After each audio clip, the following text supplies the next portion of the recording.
All right, welcome.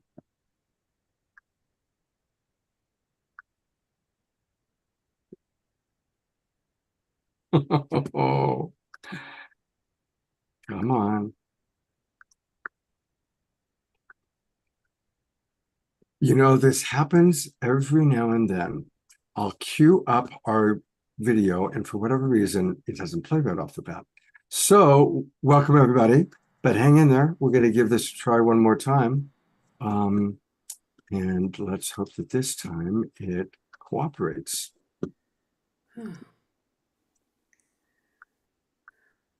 Oh, now come on. It's going to be a special night. I can tell it's going to be a very, very special night. We've got amazing people here, and normally it starts right up. There we go. Okie doke. 3 times a charm.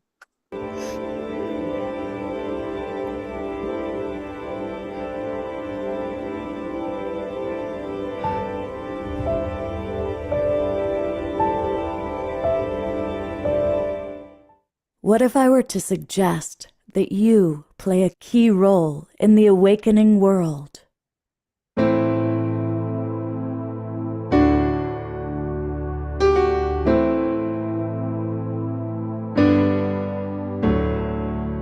And that you are watching this because you have heard the call.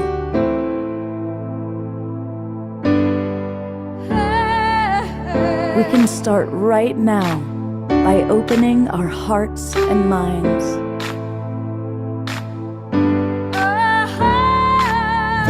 Welcome to the awakening world.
Good evening, everybody, and welcome to the Awakening World. I'm Love Coach Scott Thomas. I'm your host.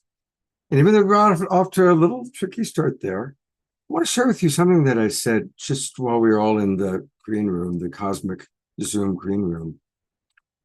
600 shows we've done, and about 25, 30 collaborations with Soul Search. But I can feel that tonight's going to be a very, very special night. We have an extraordinary group of presenters. You're going to meet them in a moment. And the energies are just so high. So I'm going to briefly let you know who we've got with us. Desiree, who's this wonderful new addition, regular to the Awakening World, is going to be with us. Victoria Shaw, who is one of our favorite luminaries, is with us. Suzanne Wilson, who comes so highly regarded, Suzanne. People have been telling me how extraordinarily talented you are. I'm really looking forward to connecting with you. And Dr. Yaffe is with us, so we're excited about that.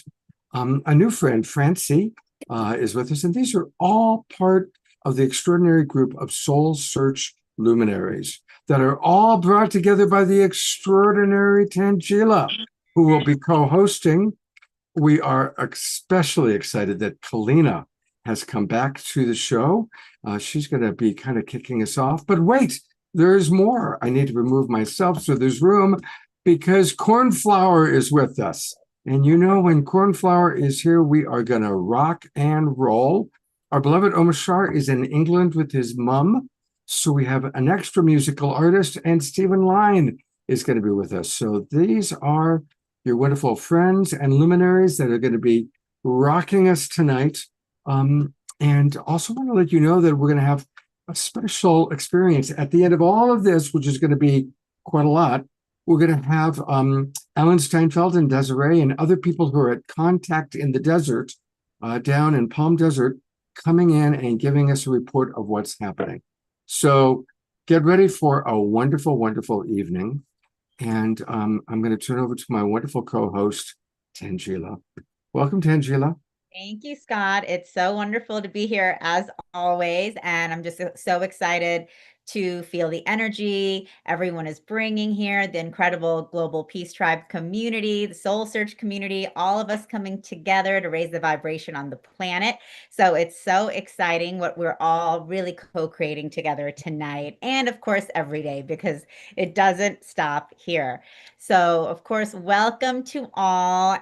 This is an incredible opportunity for our Soul Search family to come together, and for all of you, whether you're tuning in the Zoom room, Facebook, YouTube, or watching the replay, to meet some of our incredible Soul Search family, incredible practitioners, teachers, guides that we have here. And at Soul Search, we are really committed to supporting the evolution of consciousness and the evolution of humanity at this time by really supporting people on their spiritual and awakening journey, whatever that might be, wherever that might take you. So, whether you're just starting out or have been on your path for 30 years, we welcome you to come and connect with us online by connecting with these amazing practitioners and many more. Coming to our live events, our expos, which most of our practitioners here have all been a part of. And of course, also checking out Soul Search TV, where we have incredible, enlightening shows that you can. And yeah, you can see our upcoming, actually, Suzanne Wilson will be with us in Scottsdale coming up June 14th and 15th. So don't miss that opportunity to see her live and in person there. So, we're here to really bring soul family together. And that's what we're doing tonight. And that's what we're doing every day. So thank you all for joining us live, and excited for the show tonight. We do a show with Soul Search once a month. And for at least 6 months, every time when Tangela and I are putting together a show, I say, can we get Kalina? Can we get Kalina? Can Kalina join us? And I was very happy when finally we got a yes. And so I will let Tangela introduce you, but I want to say that I'm kind of a snob when it comes to channels and guides because I've been around the block a long time. Polina is as clear a channel and as high vibe as anyone I know. I'm just so delighted she's back on the show. So I'll stop there and I'll turn it over to you, Tenchi, to complete any else. Whatever else you want to say about Kalina. I'm so excited. Yes, no, Scott has been asking me every month for 6 months, but of course, Kalina is one of our amazing Soul Search teachers and guides, and she has been since we first launched, also a close friend. And Kalina actually just made a big move from Sedona to Kauai. So I'm glad you're finally settled in, Kalina, and you can tune in with us from the Lemurian energies that you are vibrating with over there. And just to introduce everyone to Kalina Melnar, Kalina is an international facilitator and way shower of ascension. Part of her work is to awaken the star seeds with the codes she speaks and to lead all souls home to their sacred hearts for healing and finding their authentic selves. As a transformational, multidimensional quantum energy healer and New Earth fifth dimensional divine feminine leader, Kalina facilitates empowerment through activations, healing, and mentorship to assist the feminine of the planet of all ages to know thyself, love thyself, and be thyself, leaving judgment and distorted subconscious fears and old programs behind. And she's an incredible, powerful healer. I've had the pleasure of attending her Sisters of the Rose retreat, which was absolutely amazing here in Sedona. And I'm excited to welcome you back to the show. Welcome, Kalina. Thank you. Thank you for having me back, and for all the begging, Scott. Absolutely. That's cute. Yeah, it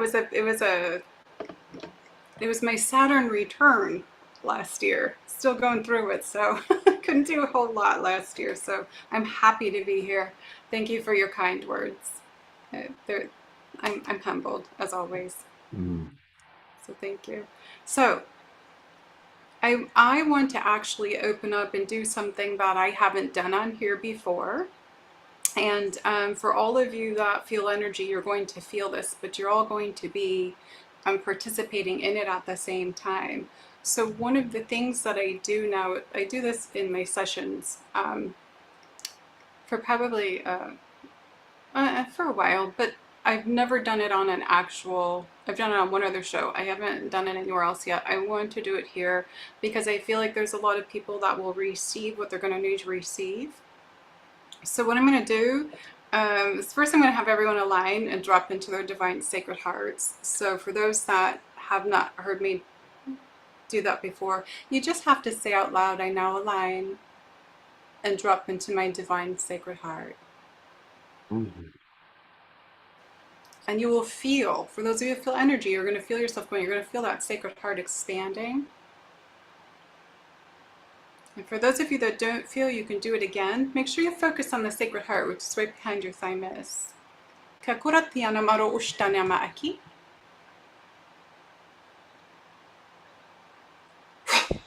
I'm just doing a little clearing first.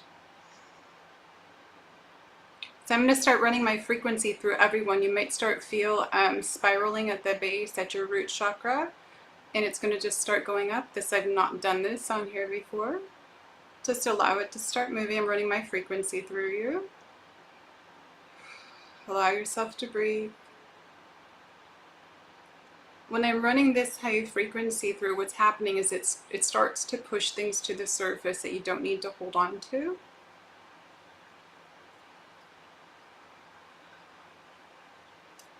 This is what I actually do in sessions, and I bring things to the surface and I go in people's subconscious. But I'm doing it this time because I want to help, because a lot of people have something or many things in all of your bodies that are hanging out that's just kind of like a residual. I'm just going to expand the frequency now. Hi!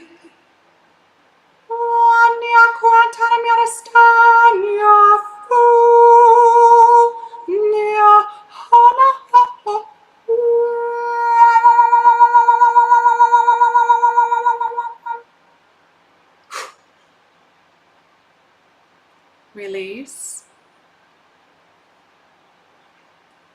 So I'm going to start feeling on my body where the collective, all of you that are listening, where I feel the densest area. Right now I feel solar plexus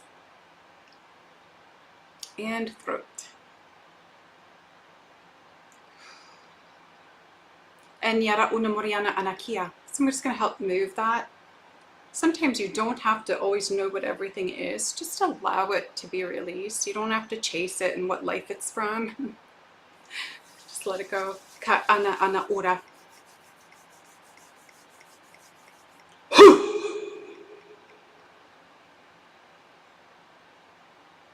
All right, some of you are going to feel your solar plexus expanding very, very wide.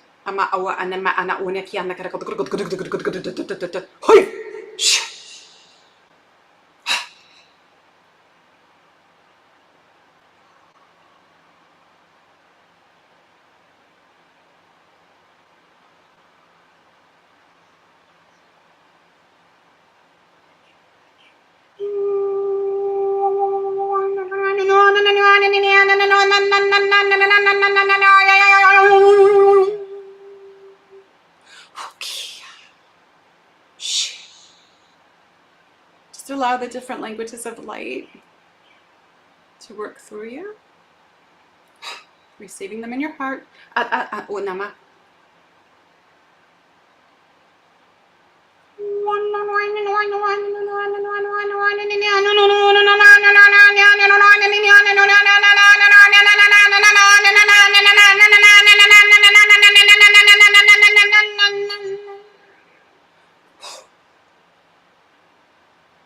Release. Marana kironta, shkutur und iamar anaki, kasiero ore, nahe, amor.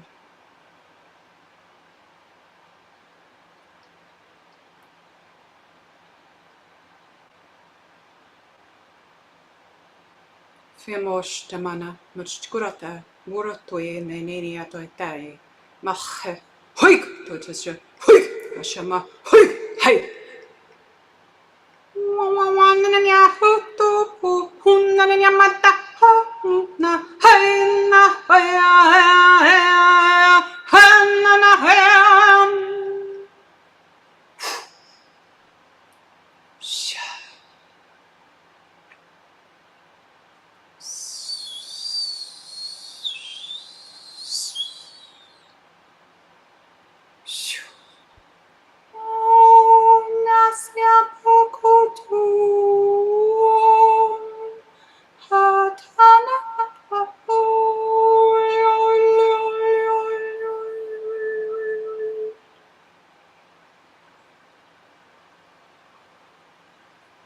Release.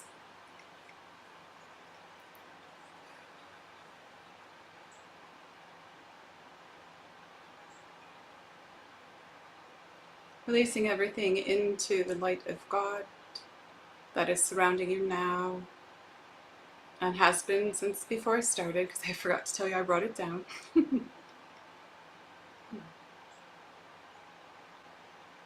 Apo ama.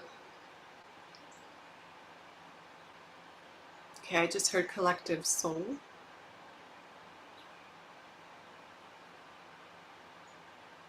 In transitional times you are in. In oneness you are. In faith you plead. In light you live. And in love you transform. Tapiaho mohokua maya a.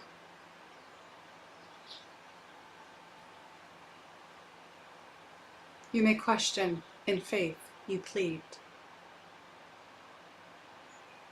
We hear your call. We hear your pleas and your prayers for help. And we answer as appropriate for your blueprint. Your time on the planet now is a miracle in happening.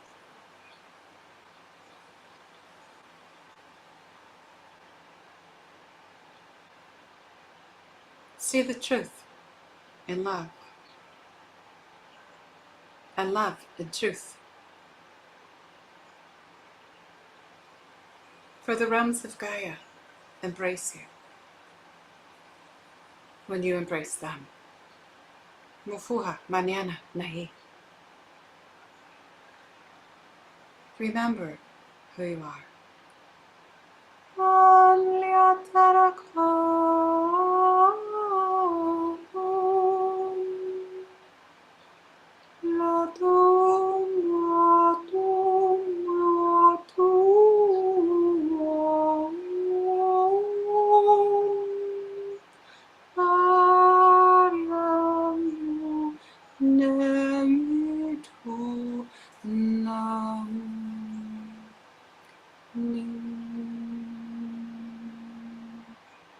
Shakwa.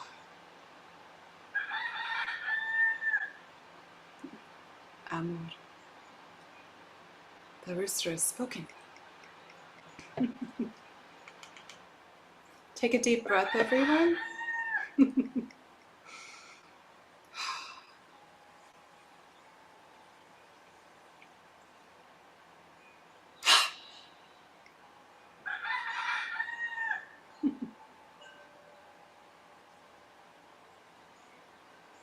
Just breathe. The codes that were given were codes that break old codes, and then codes to awaken Munu. Takaua mama enyana.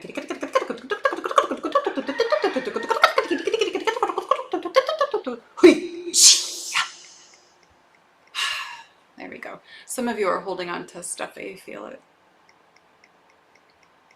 It's just allowing. It's just multi-dimensional light language.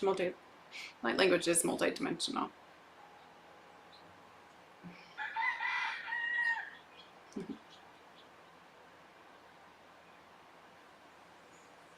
I'm going to expand the frequency again.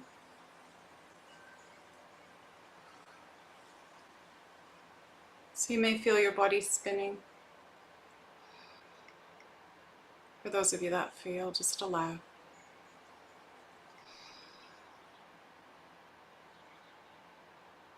Cosmic Shaman's going to come in one more time, clearing that residual.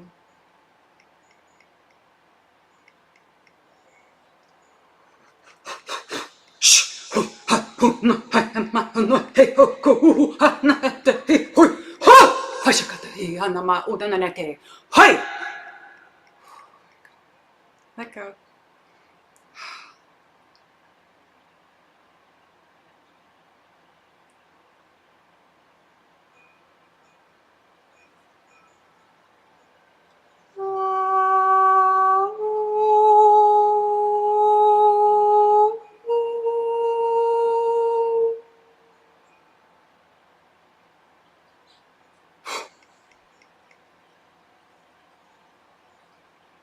Release.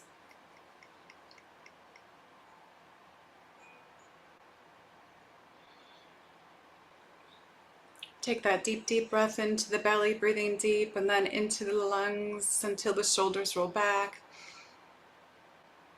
Exhaling out the mouth. Motenemiana.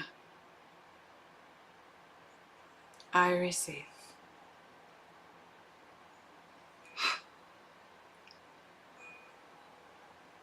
Thank you. Okay. The beings of light said we are complete. So they're complete with what they wanted to do when they're working through. So I'm super high. I'd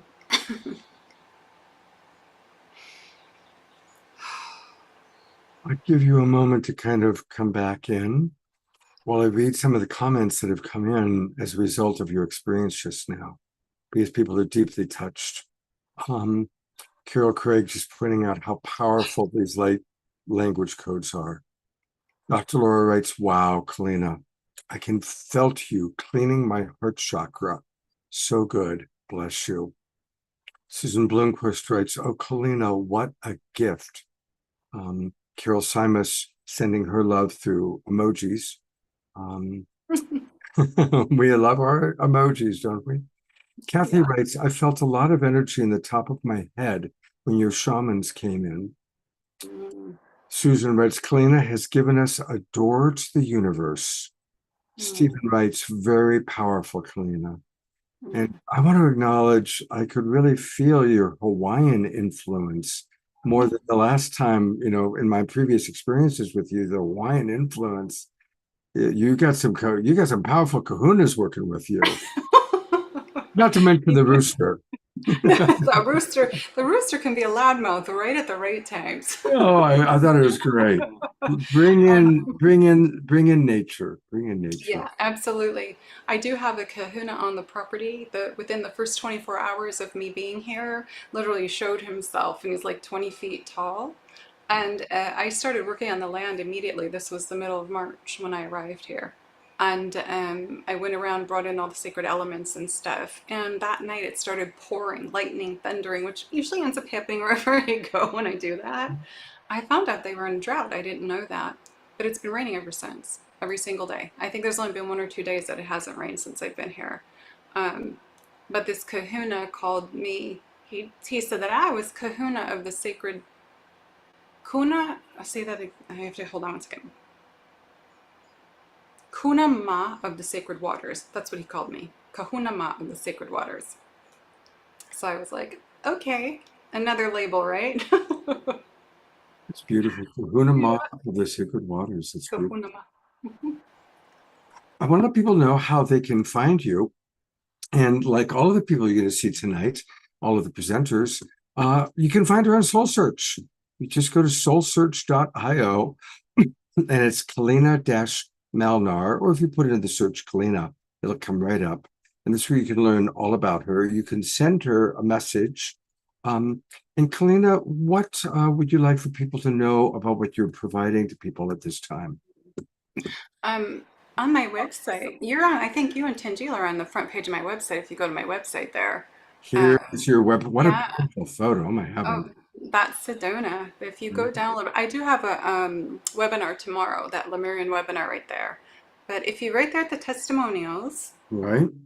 and you click the button to go towards the right, you'll see you're on there and uh, Tangila's on there. Oh, there's Tangela. Yeah, There she is. wonderful.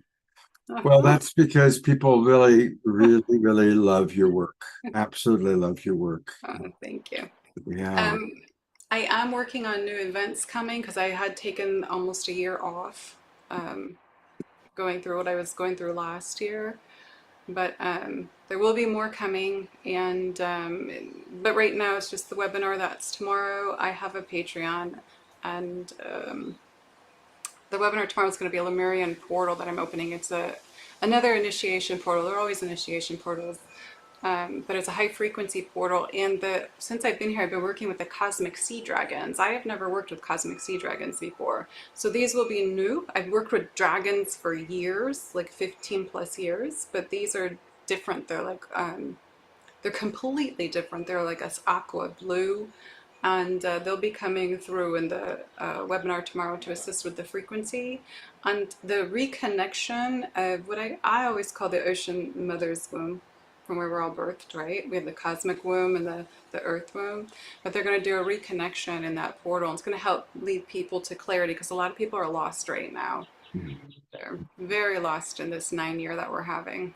It's a huge transformational year. I think it's beautiful, but a lot of people seem to have lost their way. So here's the information on her Lemurian light portal tomorrow. So click here to register. If you go to her website, and she spells it it's her name, Keleena, Malnar, MALNAR.com. Then if you click, you'll see right there where the event is, Cosmic Sea Dragons. Wow. So this is happening tomorrow, Sunday, at 10 o'clock Hawaii time. That's 1 o'clock for us West Coasters and 4 o'clock for anybody on the East Coast, such as cornflowers on the East Coast. So that looks beautiful. And just click here, register. I'm going to put the link into the Zoom room chat box so it's easy for our Zoom roomers. And I'm going to bring Tangela back on. Tangela, what an amazing, perfect way to start the evening.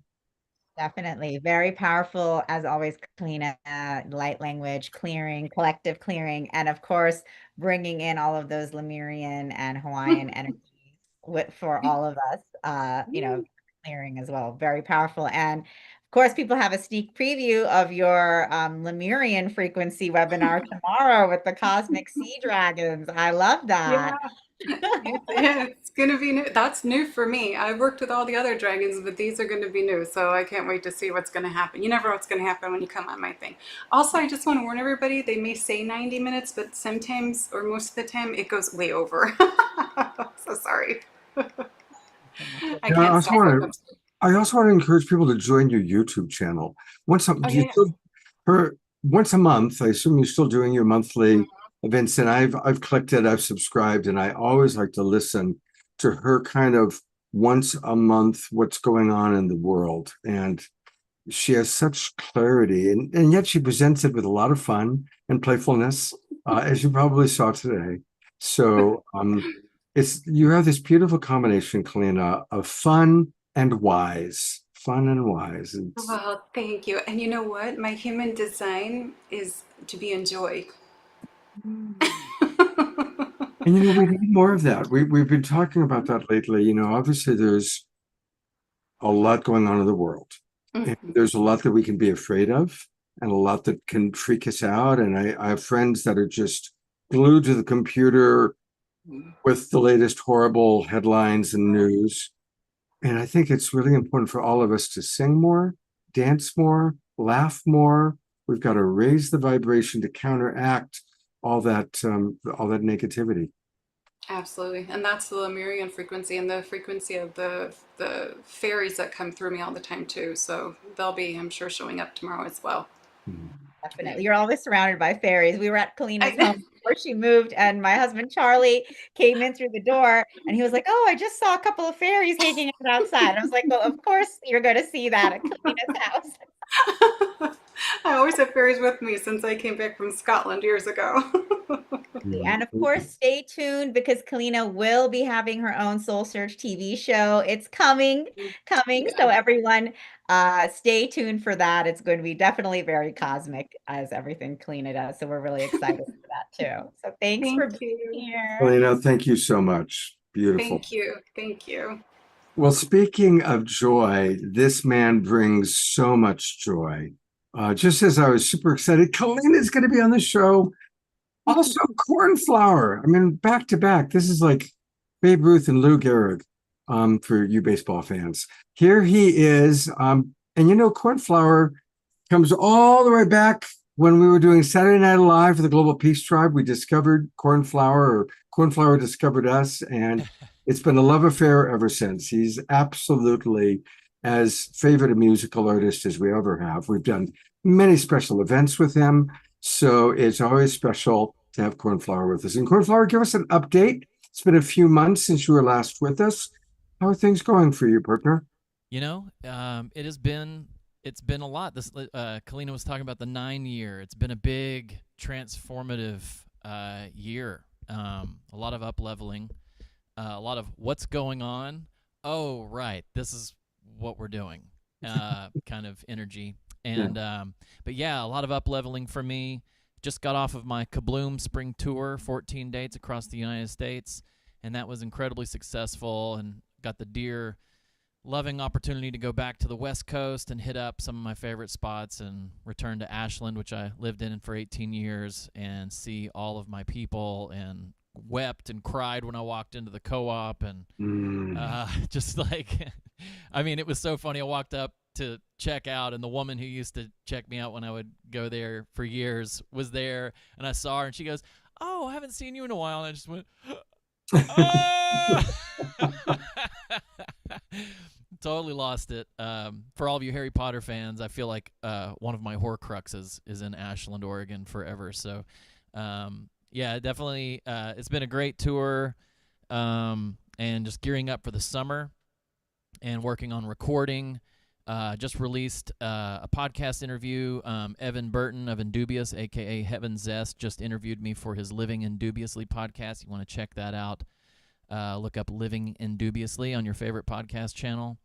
And I'm really stoked about that. It's a very deep, personal share. And yeah, so just doing my best here with my mom in Tennessee, and grounding in, and going to be recording music and going to see some shows to replenish, and then get ready for summer tour. So yeah, it's good times.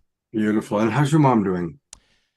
She's declining, and but we just we've kind of called in the family and said, you know, you guys need to come and start like checking in more. And so we had a huge family gathering here yesterday, and you should have seen the look on her face. She was like screaming with joy as each family member arrived. It was absolutely just heart blown open. The family really showed up, so I'm very, very grateful. You know, her light is just forever so shiny and bright. I mean, I wish you guys could meet her. She is just such a special human being. Just the biggest love, and I feel so honored to get to look in her eyes and tell her I love her every day. It's the greatest gift in the world, and I highly recommend all of you do that with the people you love as often as you possibly can, because this life is precious, and every breath is a gift, and we are not promised the next one. So, yeah, just deep gratitude to be here with you all tonight and to share. Yeah, you guys ready for some music?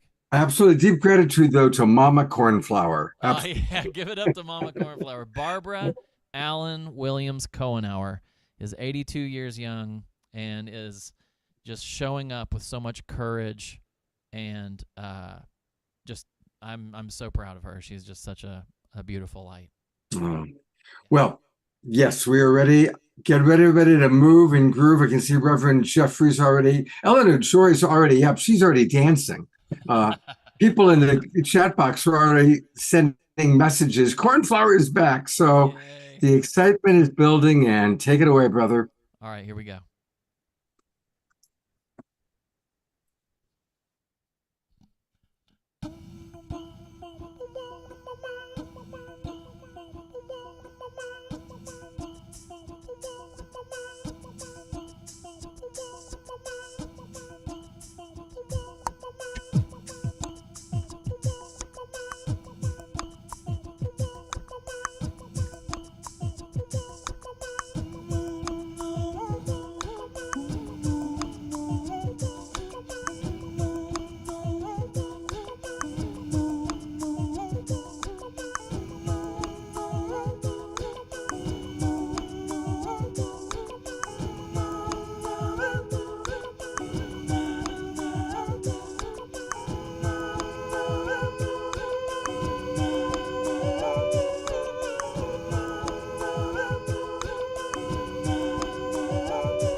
We're on gallery view. Let's all give them a big global peace tribe twinkle. I mean, it doesn't get better than that. Kalina followed by Cornflower, and the show is just beginning. This is exciting. And hey, I want to let everybody know where you can get more of Cornflower, and it's easy to remember. It's cornflowermusic.com. Cornflowermusic.com. And there's a lot going on there. He's got that's where you can find out his upcoming shows. And he's got a store. You can get merch, Cornflower merch. Oh yeah, my new one, Life is a Dance Floor. You are the music. Love is the rhythm. You are the music. Check that one out. And then a limited edition Kabloom Spring Tour. If you were on the tour, got to see me. That's going away tonight. Wow. Wow. There it is. The Kabloom Spring Tour unisex t-shirt. Yes. Wow. And Cornflower, where are you going to be playing over the summer? What do you got planned? Well, the big thing I want to bring everybody's attention to is a transformative micro festival in the Quartz Green Mountains of Southwest Vermont. It's called the Ohm Festival, and all of you are Ohmies, and you're welcome to join us. I'll be headlining Saturday night. I'll be doing my only time-space sound meditation of the year on Sunday morning, and then on Friday I'll be doing a Yumi-Wee circle singing experience. It's a week long of kirtan, ecstatic dance, yoga, flow, river play, hiking, farm-to-table dinners. It's a beautiful time. If you go through my website and click the link, type in Cornflower 10, the number 10, and if you scroll down, I think it's the next thing down. Boom, right there. Okay, yeah. If you put Cornflower 10 when you get your passes, you get 10% off 3 and 5 day passes. Wow. And that's July 23rd through 27th in southwestern Vermont in a beautiful mountain resort on top of a quartz-filled mountain. Wow. It's going to be profound. Wow. Well, all right, everybody, make your plans for Vermont. Yeah, and you can fly into Albany. It's about an hour and a half west, just over the border. Okay. Albany. Good to know. Well, luckily, Cornflower is going to be back a little bit later on in the show. We're going to get more Cornflower. And thank you, brother. It's such a blessing to have you with us. Such a blessing. Always a pleasure. And I'm going to turn it over to our beautiful, wonderful co-host, Tangela. Tangela, what a start to the show, huh? Definitely, definitely. And of course, Cornflower got us grooving. It was so fun after, Kalina bringing us into that beautiful vibration and then Cornflower taking it to the next level. I love it. So Cornflower, welcome back. Thanks so much. So much fun. Beautiful, beautiful. I can't wait for the next song too. That'll be great. And we've got all these amazing Soul Search people. So I'm going to turn over to you to introduce our next guest. Definitely. I'm very excited to be introducing Dr. Yafi Yair and welcoming her to the show for the very first time. She is a doctor in clinical psychology and hypnosis, and she combines her expertise in holistic wellness with spiritual exploration. So beyond the clinical realms, Dr. Yafi is an energy worker, an intuitive, and a channel. She brings light language and verbal transmission from the divine feminine Hathor and from an array of other spiritual sources, including earth elements, Viola the fairy, extraterrestrials, and many more. So I'm super excited to welcome you, Dr. Yafi, to the show. Thank you so much for being here tonight. Hi, Tangela. Hi, everyone. I am so happy to be here. Thank you for having me. Wonderful. So I'd just love for you to just share a little bit about who you are, what you do, what brought you to this work, and give us a little dose of your medicine here. That'll be amazing. Yes, excellent. My pleasure. So, as Tangela said, I am Dr. Yafi. I'm a doctor of clinical psychology. My work is all about holistic wellness, the human potential, and really our spiritual journey into ascension through heart-centered joy. I really believe that's what we're all here to do. The guides say again and again and again that these are exciting times. For us, they sometimes seem chaotic because that's how intense change feels. But for the guides, it's just sheer excitement. And they're here with us all the time to usher us into this new earth, new world that we are all walking into right now as we speak. It is actually happening. It's not something that we're waiting for anymore. It is here. So, as you mentioned, one of my main guide is Hathor. And we know the name. For the people who know the name, she is an ancient Egyptian goddess. Although when I started channeling her, the word goddess never really entered the picture. She was either the divine feminine, and I'm saying she, but it's also they, and also a collective from Sirius, originally the Sirius star system. But if you talk to her, and I will channel her, so you will get the chance to talk to her, she will tell you that seeing her or them as Syrian is really very limiting. It's just another layer to their identity. And they have been with us since, well, they have been, I think, connected to the earth even before humans. So they have been here even before us, and they see themselves as a part of us. So it's this beautiful, loving relationship. And let's see what else. I have been channeling Hathor mainly for about 4 years now, but there are many, many other sources that can come through. I channel every Sunday on Zoom, so people have the chance to join and actually hear both the sacred sound, which they called field tuning, but also verbal messages. So I take questions and they always have a lot to say. So that has been the main thing that my passion really led me to. Although I still also really, really love hypnosis, which has been my clinical passion for the past 11 years or so, which I started very clinical training. And then I discovered Brian Weiss and past life regression.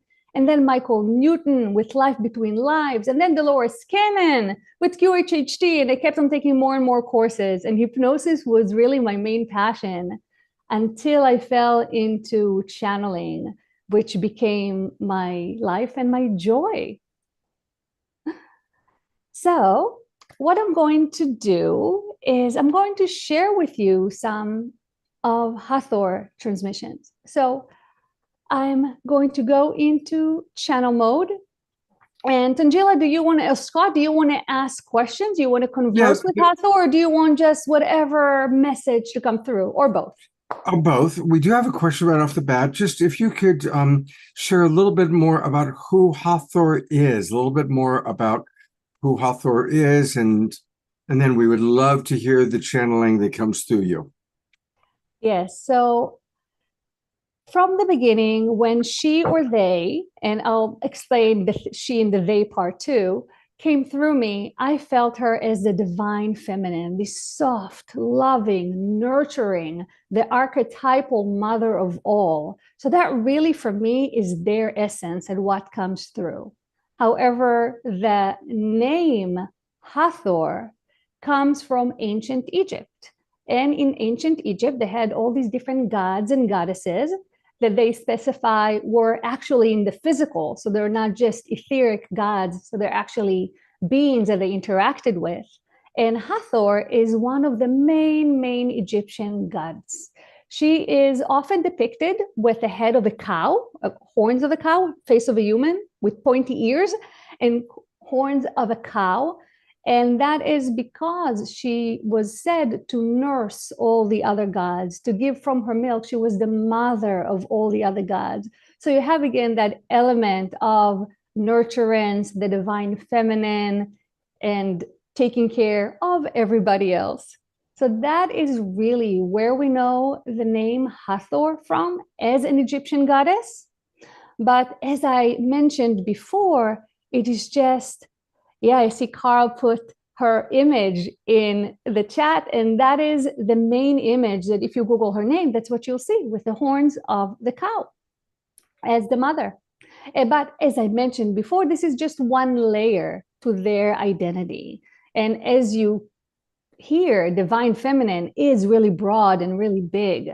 So they're also a collective from Syrian. So you can also see them as extraterrestrials that are here to help us at this time. And one of the things that's really interesting, that, as I said, I've been channeling Hathor full time for about 4 years now. But approximately a year and a half ago, while I was channeling, they came through and announced they're on the earth in the physical once again. So it's really, really exciting. I personally can't wait to meet them in person. I think we're building up to it. When they get really, really close, it gets really intense physically. I think at this point, the gap between our frequency and their frequency is too wide. But that's probably, and we can ask them, I actually never asked them, but it's actually possible that one of the reasons they're here in the physical is to begin overcoming this gap and getting closer and closer to us and really bringing us closer and closer to them in that frequency. So contact is actually starting in consciousness and becoming more and more physical. Does that answer the question? Yeah, it's a great start. Dr. Okay. Laura writes that she was told by a seer when she was in Egypt that she was a follower of Hathor in a previous lifetime in ancient Egypt. Carol So we Craig. probably knew each other. I love the photo that Carol Craig put in. And of course, talking about how she was just earlier today working with two other people, Donnie and Heather, that are common luminaries on our show, doing a Thoth event. And when you channel, are you conscious or are you someone that you completely leave your body and the spirit comes in? So it's kind of in the middle. I'm considered a semi-conscious channel. And the way it feels to me is if my consciousness is kind of taking the back seat. So during the channeling is happening, I feel present because I'm somewhere back there. And I used to have the illusion that I'm completely present. And then I would come back and people ask me questions. I'm like, yeah, what? Yeah, I remember everything. Wait, what were we talking about? I don't remember anything. Unless you ask questions and then it triggers, kind of like remembering a dream after waking up. So I'm kind of in between. I'm present, but somewhere back there, taking a back seat, kind of managing the energy, making sure the words are coming through in a way that humans understand when it's verbal, when it's English. Anyway, so I am the bridge and I am there, but in an altered state. All right. Well, I would love to hear what Hathor or the guides that come through you have to say tonight. Absolutely. So I think the way we're going to do it, that I'm going to let them come through and just speak and see what they have to say. I haven't prepared anything. I have no idea what they're going to talk about, but I guess that's the beauty of channeling. So I'm going to go in and allow them to talk a little bit and then share a light language transmission with you, which they call field tuning. They can talk about it if you'd like, if they'd like. Feel free. You're not interrupting the transmission. Feel free to jump in if you have any questions.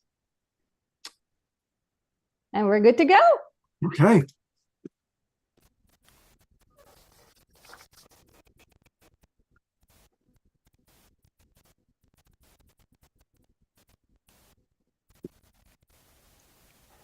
Greetings and blessings to you all.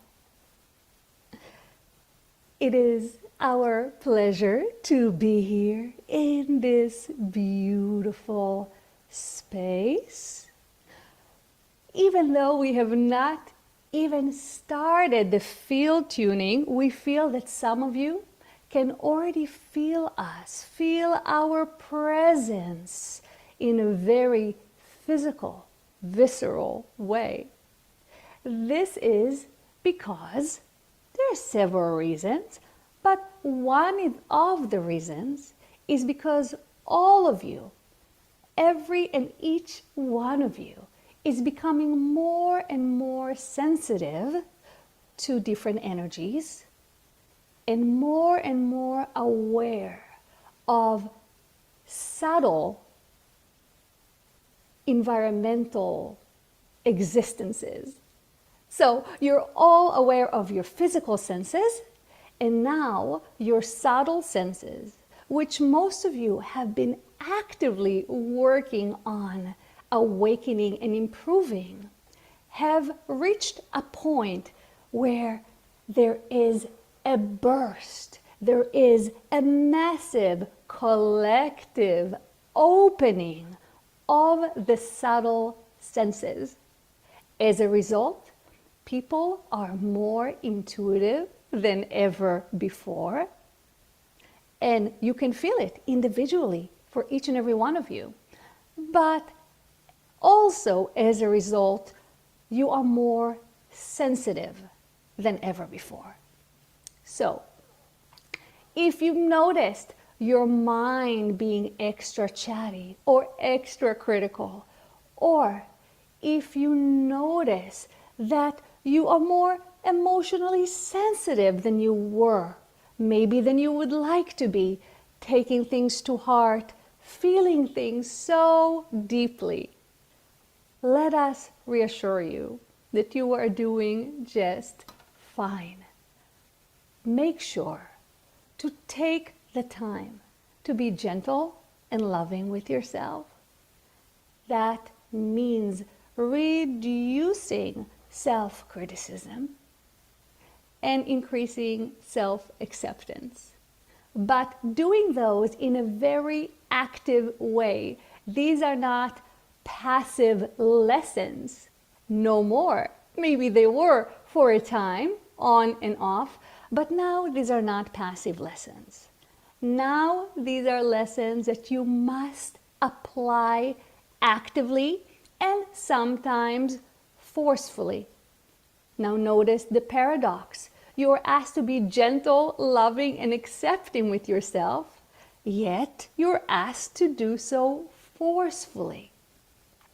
It is because it is time right now to stand up and step into your power.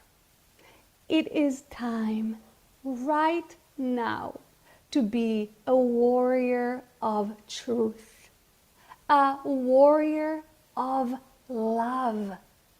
You must stand up for the principles you feel are true and right in this world and for yourself. So you are called to being a cheerleader to yourself like never before, a good, genuine friend to yourself like never before. Remind yourself again and again and again that all that you are experiencing right now is a part of transformation. Ask the butterfly, ask the caterpillar, is transformation fun? Transformation can be intense. You collect the rewards as you go along the way. Do not wait for a faraway destination. Do not wait for the new earth to arrive in the future. Collect your rewards as you step along the way. Be your own truth reminder of your divine, beautiful nature, and allow yourself to be all that you are, with the emotions, with the doubts, with all that you are. Love it all. Support it all. Share yourself with yourself open-heartedly. And now, we will help you with that. It is our joy and our pleasure to be with you in this space, participating in this way. So now we ask of you to settle down. Close your eyes if you wish to help yourself feel the energy. And we're going to perform what often humans nowadays refer to as light language. We often call it field tuning as we interact with your energy field.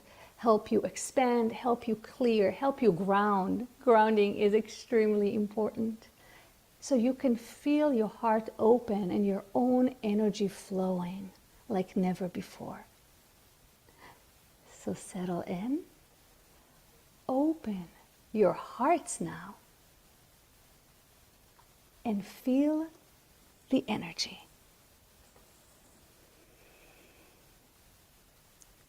Tureyana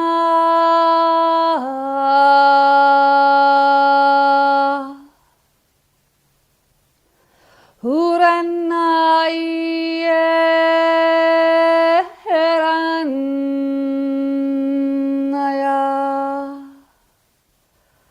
Huranetare Anikatarohmaneya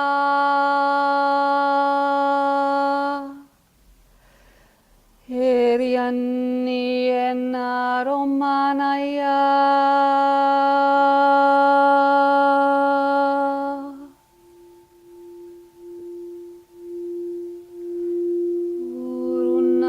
Urunaiera Hanarai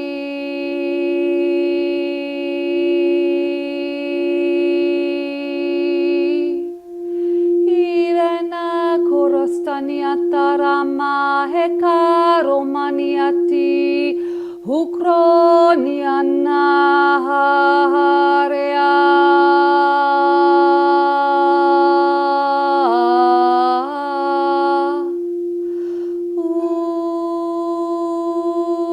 Eraniakitarama Heya Haroni Heka Peraniato Horeania Hukarea Hena Rostianuromananananana Hekiritano Hora Heanananana Ura hena karianu Huperakia netarostui Irania Hokoromania Hokariani Emaha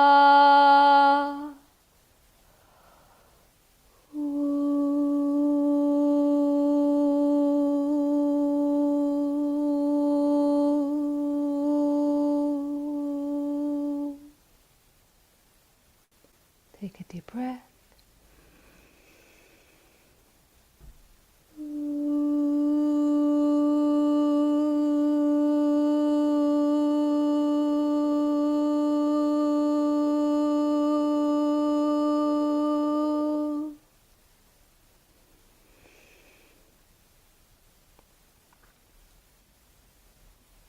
We're helping to ground the energy further down into the earth, connecting with your beautiful Mother Earth.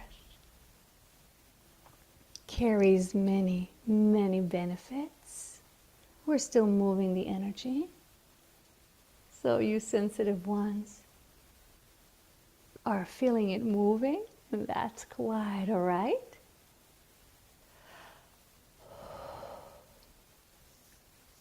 Excellent, excellent.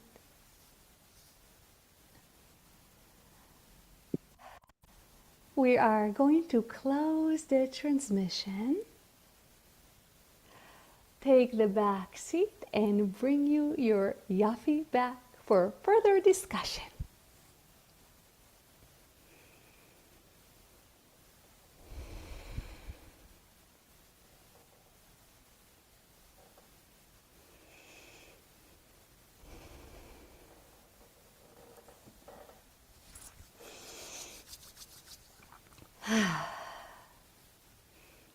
Hello. Welcome back, Dr. Yafi. Thank you, thank you.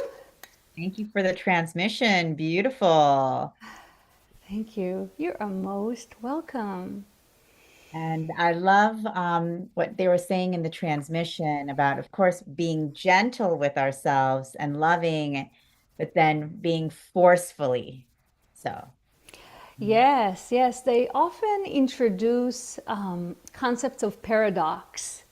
So recently they were talking about, I guess it's somehow similar, but the concept of self-acceptance, but at the same time change and transformation, and how those seem opposing, but they're really, I think the way they explained it, that there are different points on the same spectrum.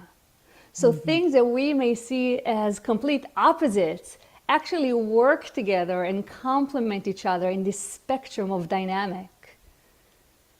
That makes a lot of sense. No, and I loved it because, we tend to think everything in opposites. And they're like exactly that the concept of paradox is bringing that all together for us. So be gentle, but forcefully gentle. And I see a question from Dr. Laura. She's saying, Dr. Yaffe, where are the Hathors from again? Or where's Hathor from again? Did you say Sirius? I feel their ancient peace and wisdom coming through your light language. Thank you.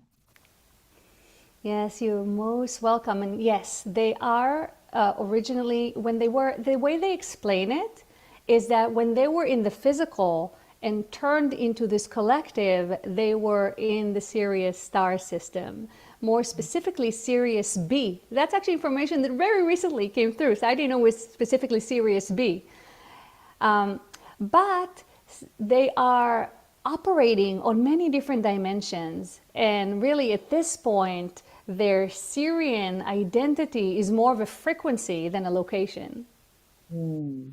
And I see George Noble asking, so he's asking a good question because people often have this question. So when you're speaking of Hathor, ancient Egyptian goddess collective, there's also the Hathors, which are Mm-hmm. known as, an extra dimensional, being as collective as well. And Mm-hmm. Tom Kenyon, as George writes, Tom Kenyon has very famous, he channels the Hathors. And so is there a difference? Are you channeling Hathor the goddess, and is that a different and the collective of beings coming from Sirius, is that different from the Hathors who Tom Kenyon is speaking of, or is it the same? Like some As question. far, so I will say, kind of a disclosure, that I don't really follow other channelers. So the name Tom Kenyon had been brought up to me a lot, but I don't know really him very deeply or at all.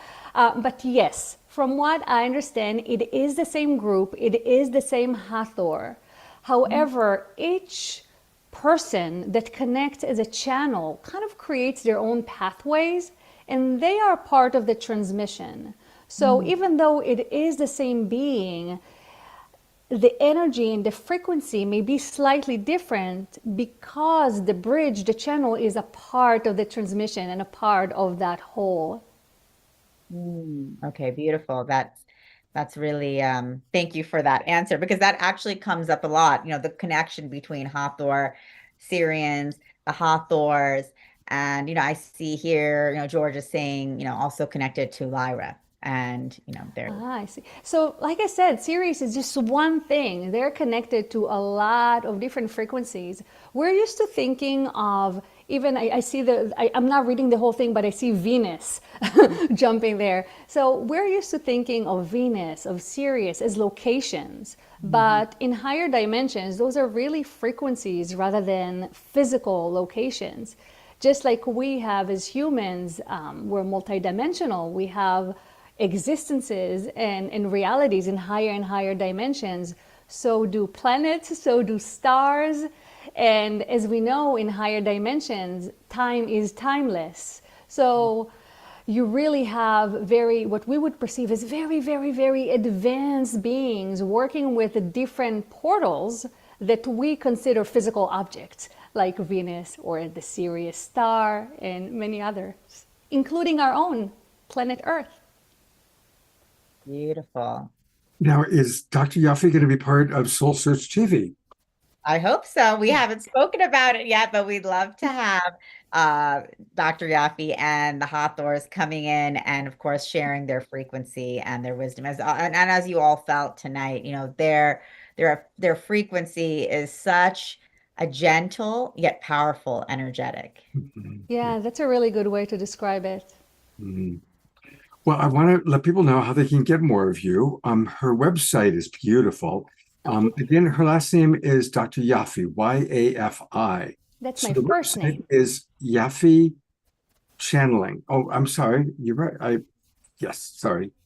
You're not the Yaffe, first and not the last. YaffeChanneling.com.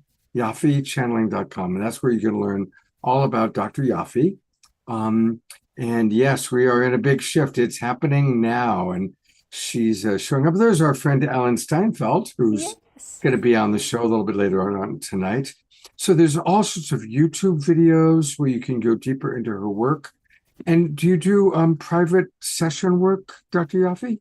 Yes, yes, all of the above. So you mentioned my YouTube. I just saw today 199 videos. I have a lot of Wow. videos. Yes. Oh, And I removed so many. So I have a lot of videos, a lot of channel materials. I'm even on Spotify with the light language, Yaffe channeling.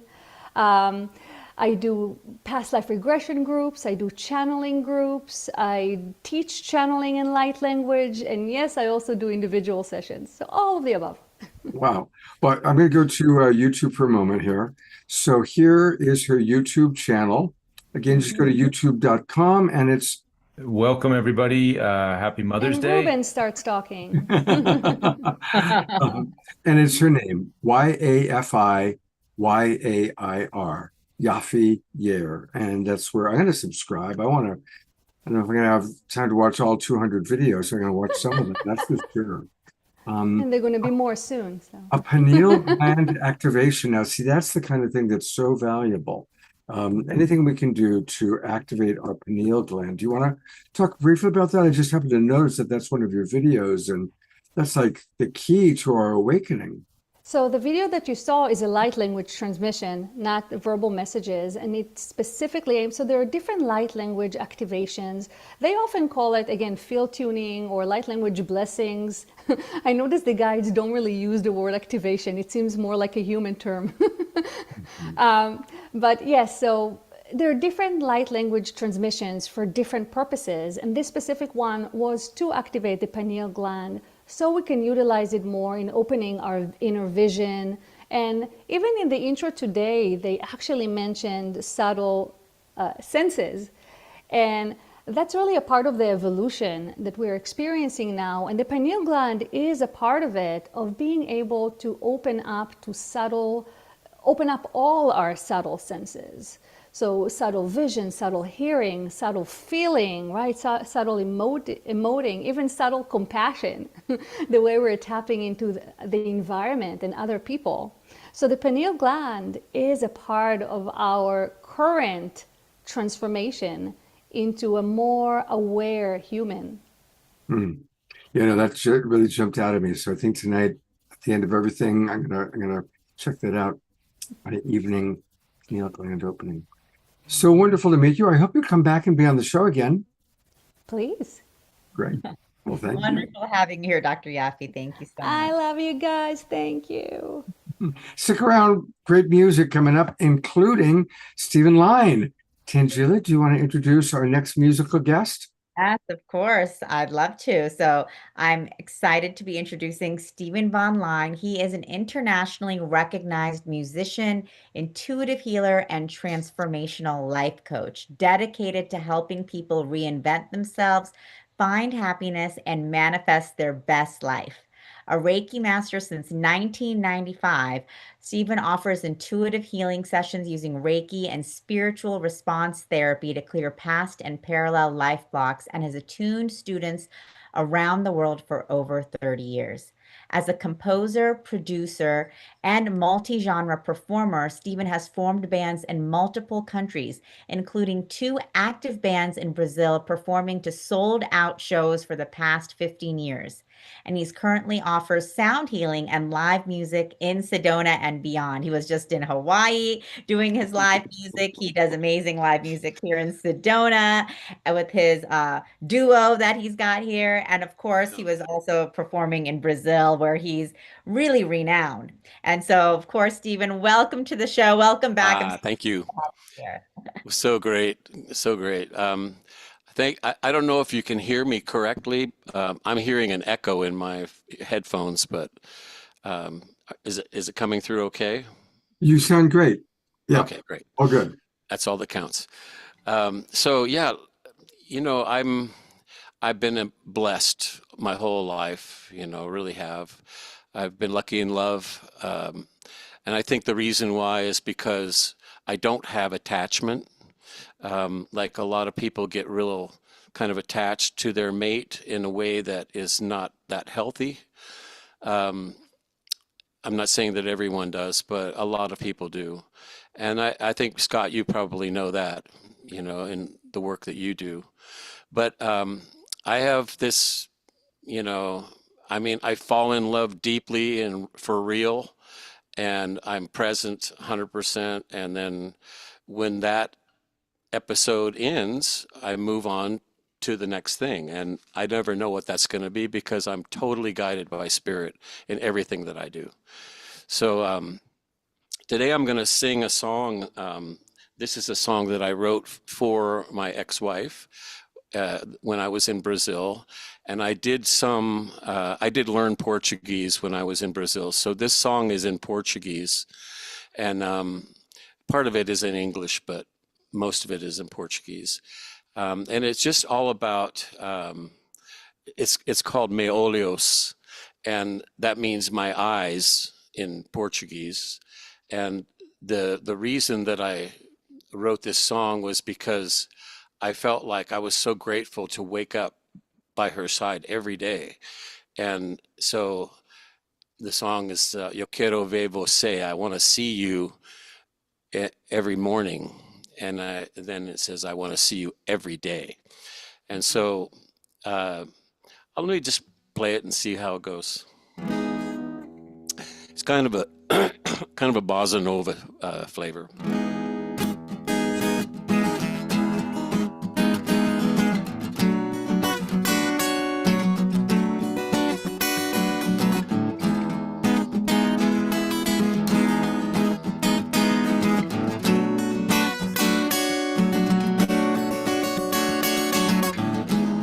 Eu quero ver você de manhã.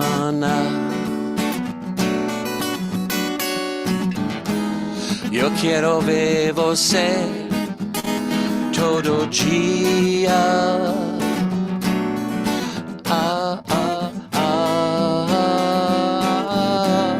Meu amor.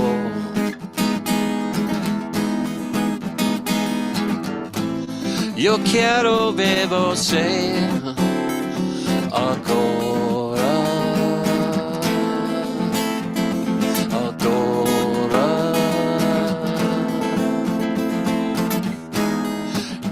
Meus olhos quero ver você de manhã.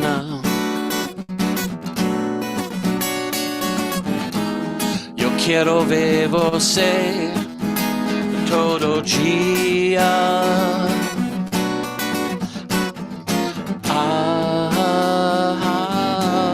Meu amor.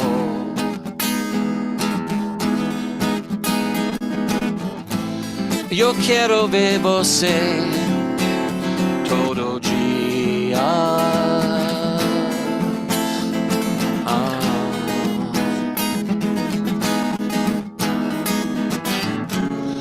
I want to hold you closer.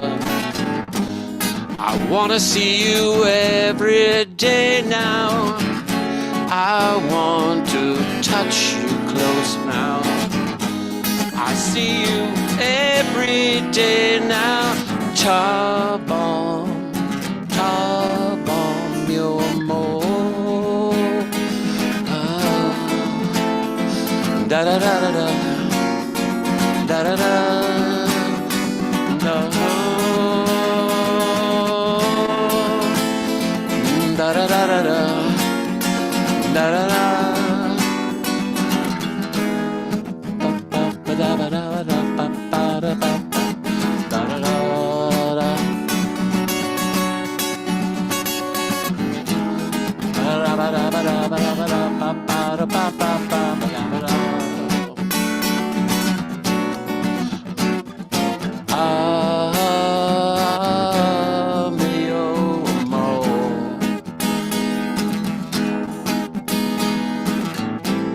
Eu quero ver você agora, agora.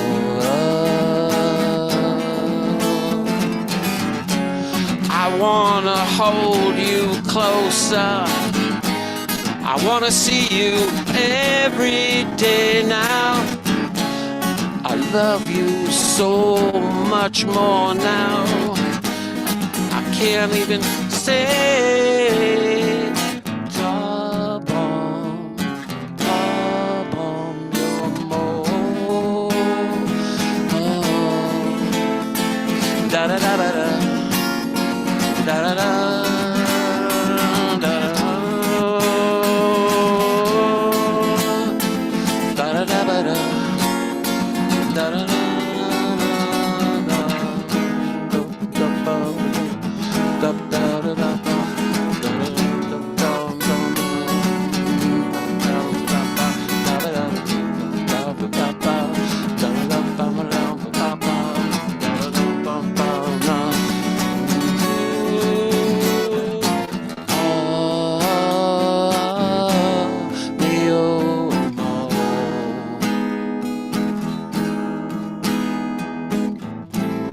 Yo quiero ver você agora, agora, agora, right now.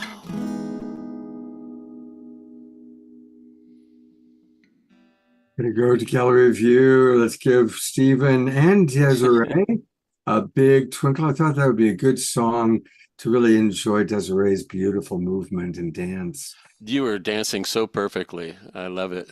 Thank you. That was inspiring me, actually. Yeah, it was a good combination. You two really, fit well. And we're gonna hear from Stephen again later on in the show, but want people to know that you can get his music on SoundCloud. If you go to soundcloud.com/Steve-Line, Line. And that's Yeah, and actually, that's interesting too. That's actually not me. oh, And actually, my name is for my professional singing career, I use my true family name, which is von Linné, and it's it's a Swedish name. It was given to my great great great grandfather Carl von Linnaeus when he came to Germany. He couldn't get into certain areas doing his botanical work, and so the Queen of Germany dubbed him von Linnaeus. And ah. so then he was able to get into any place he wanted to go. He had a royal figure. So that was cool. Well, now I apologize. That was what had come with your bio that I had. So, but I have found, I think, a website that certainly looks like you. So Okay. let's take a look here. I do believe that There you is go. Stephen All right. von Linné, That's me. That's motivational speaker, composer, and guitarist. that's my clean cut look. All right, I'm gonna accept your cookies, Stephen. And Yeah. and this website, the proper website, is Yes. consciouslifecoaching.org. Yes. Tell us, what is conscious life coaching? Conscious life coaching is all about teaching people to get in touch with their spiritual self. I've been on a spiritual journey my whole life, and so I've had a lot of contact with ascended masters, and I've been blessed in that way. And so I can usually tune into them pretty well, pretty easily. They're always present with me wherever I am. And a lot of times in session work and things that I do, I help people to kind of reinvent themselves and stop uh, procrastinating and putting off what they could have done many times, but didn't have either the courage or the wherewithal to make it happen. So we all make excuses. We always do. And, actually at this moment in time right now, it's not a time to make excuses. It's a time to dive in, reveal, be transparent, and remember to keep on loving, even if you don't understand what's going on. Just Hmm. keep on loving. Yeah. We have a question for you, and then Ayada, take a look at the chat box if you can. Stephen, Dr. Laura wants to know, what is SRT? Okay, I'll show you. Um, It's spiritual response therapy. That's what that stands for. And so what it is a methodology that was developed to be able to access what some call the Akashic. And so we know that as human beings, we're only conscious unless we meditate and we really go there. We're only conscious in the third dimensional reality most of our time, but we're consciously or unconsciously active on many different dimensional levels. And when we're channeling and things like that, we sometimes get access to those places. And so in the SRT therapy, there's a protocol. You use a pendulum. It's the best way. And once you get good at it, it's like you probably don't even really need the pendulum, because it's like a loud speaker coming in your ear. But it really helps to look into parallel lives, old lifetimes that you might have not cleared some things when you passed on, and they can be affecting you in this life. So it's a training program. I can I'll post a website in the chat. Okay, great. So Great. so That you would be can good. check it out. All right. Thank you. Well, and Stephen's going to be back for another song towards the end of the show. Yeah. So thank you, Stephen. Thank you, Scott. We're going to take a moment. We really have become a family. The Global Peace Tribe is a family. And we're going to take a moment to pray with one of our most beloved family members. I'm going to bring Ayada on camera. As a mother, many of you are mothers, and so you can understand what she's going through. And Ayada, do you mind sharing with our audience what's happening with you and your son? Yeah, thank you, Scott. So my oldest son ooh, was admitted to the hospital yesterday, and nobody knew what was wrong with him, but he was diagnosed with septicemia, and his organs were shutting down. I mean, this just kind of came out of the blue. And so he's been in intensive care since last night, and around midnight his heart stopped, and they restarted it, got it going again, but he's on all these life support systems now, oxygen. His kidneys were shutting down, and then there's been a little bit of revival of them, but not a lot. And they don't really know the cause of this, and this is somebody who's been pretty healthy throughout his life.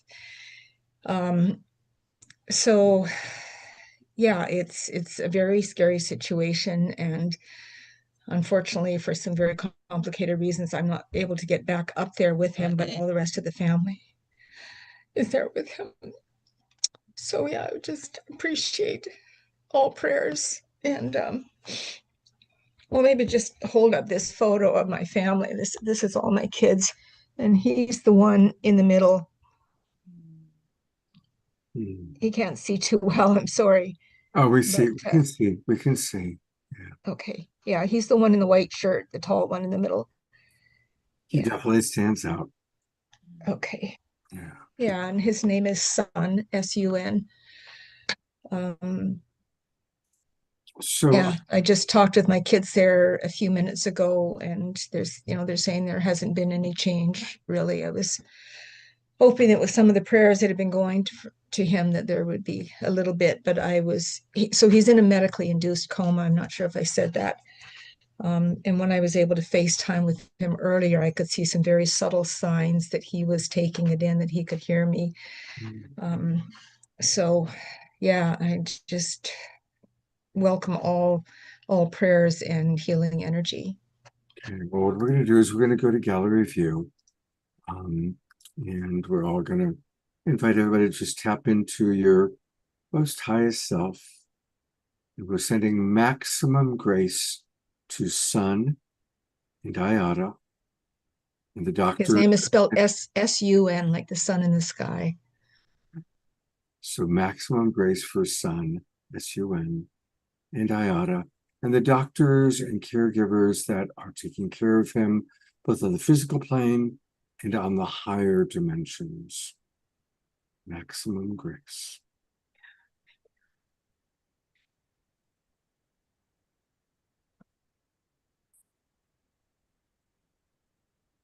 Maximum grace for Sun and all around him.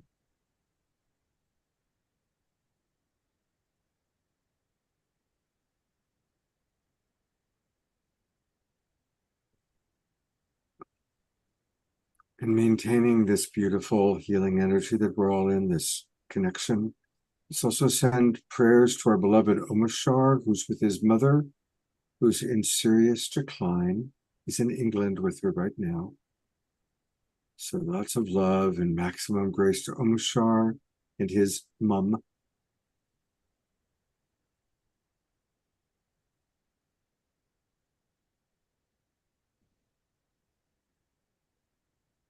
And now just sending love to anyone in your world, in your orbit, each and every one of you who are watching and sending prayers. Let's have a minute or two to send prayers to those people that we know are in need of support at this time.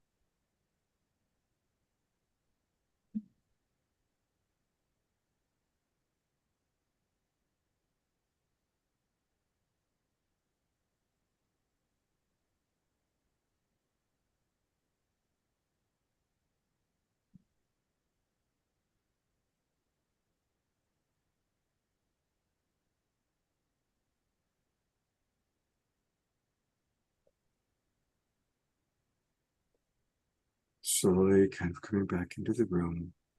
Thank you, Ayana. You will definitely be in our hearts and minds. And if there is any news, let us know. Okay. Thank you so much, Scott, and everybody. I deeply appreciate your prayers. Absolutely. And I'm going to turn it back over to Tangela to welcome our next guest.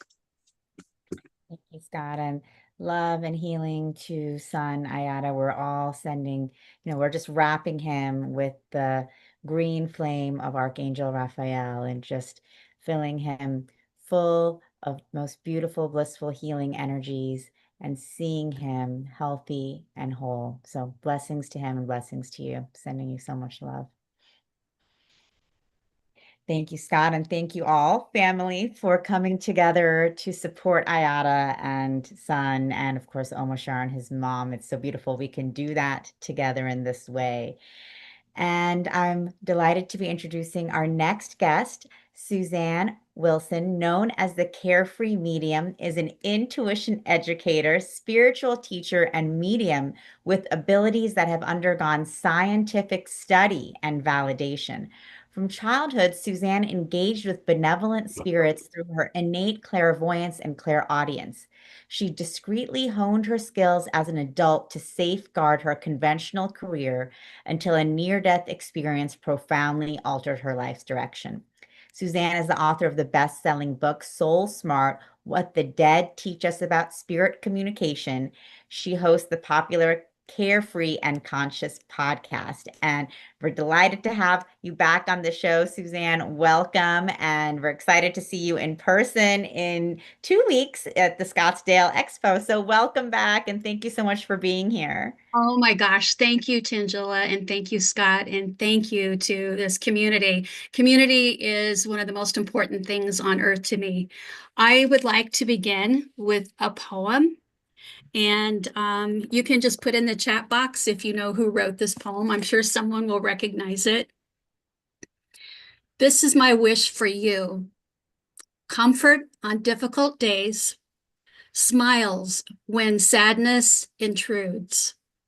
Rainbows to follow the clouds, laughter to kiss your lips, sunsets to warm your heart, hugs when spirits sag, beauty for your eyes to see, friendships to brighten your being, faith so that you can believe, confidence for when you doubt, courage to know yourself, patience to accept the truth, and love to complete your life.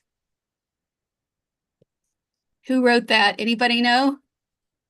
I'll bet somebody does. That's Emerson. Oh, okay. Yeah, as in Ralph Waldo.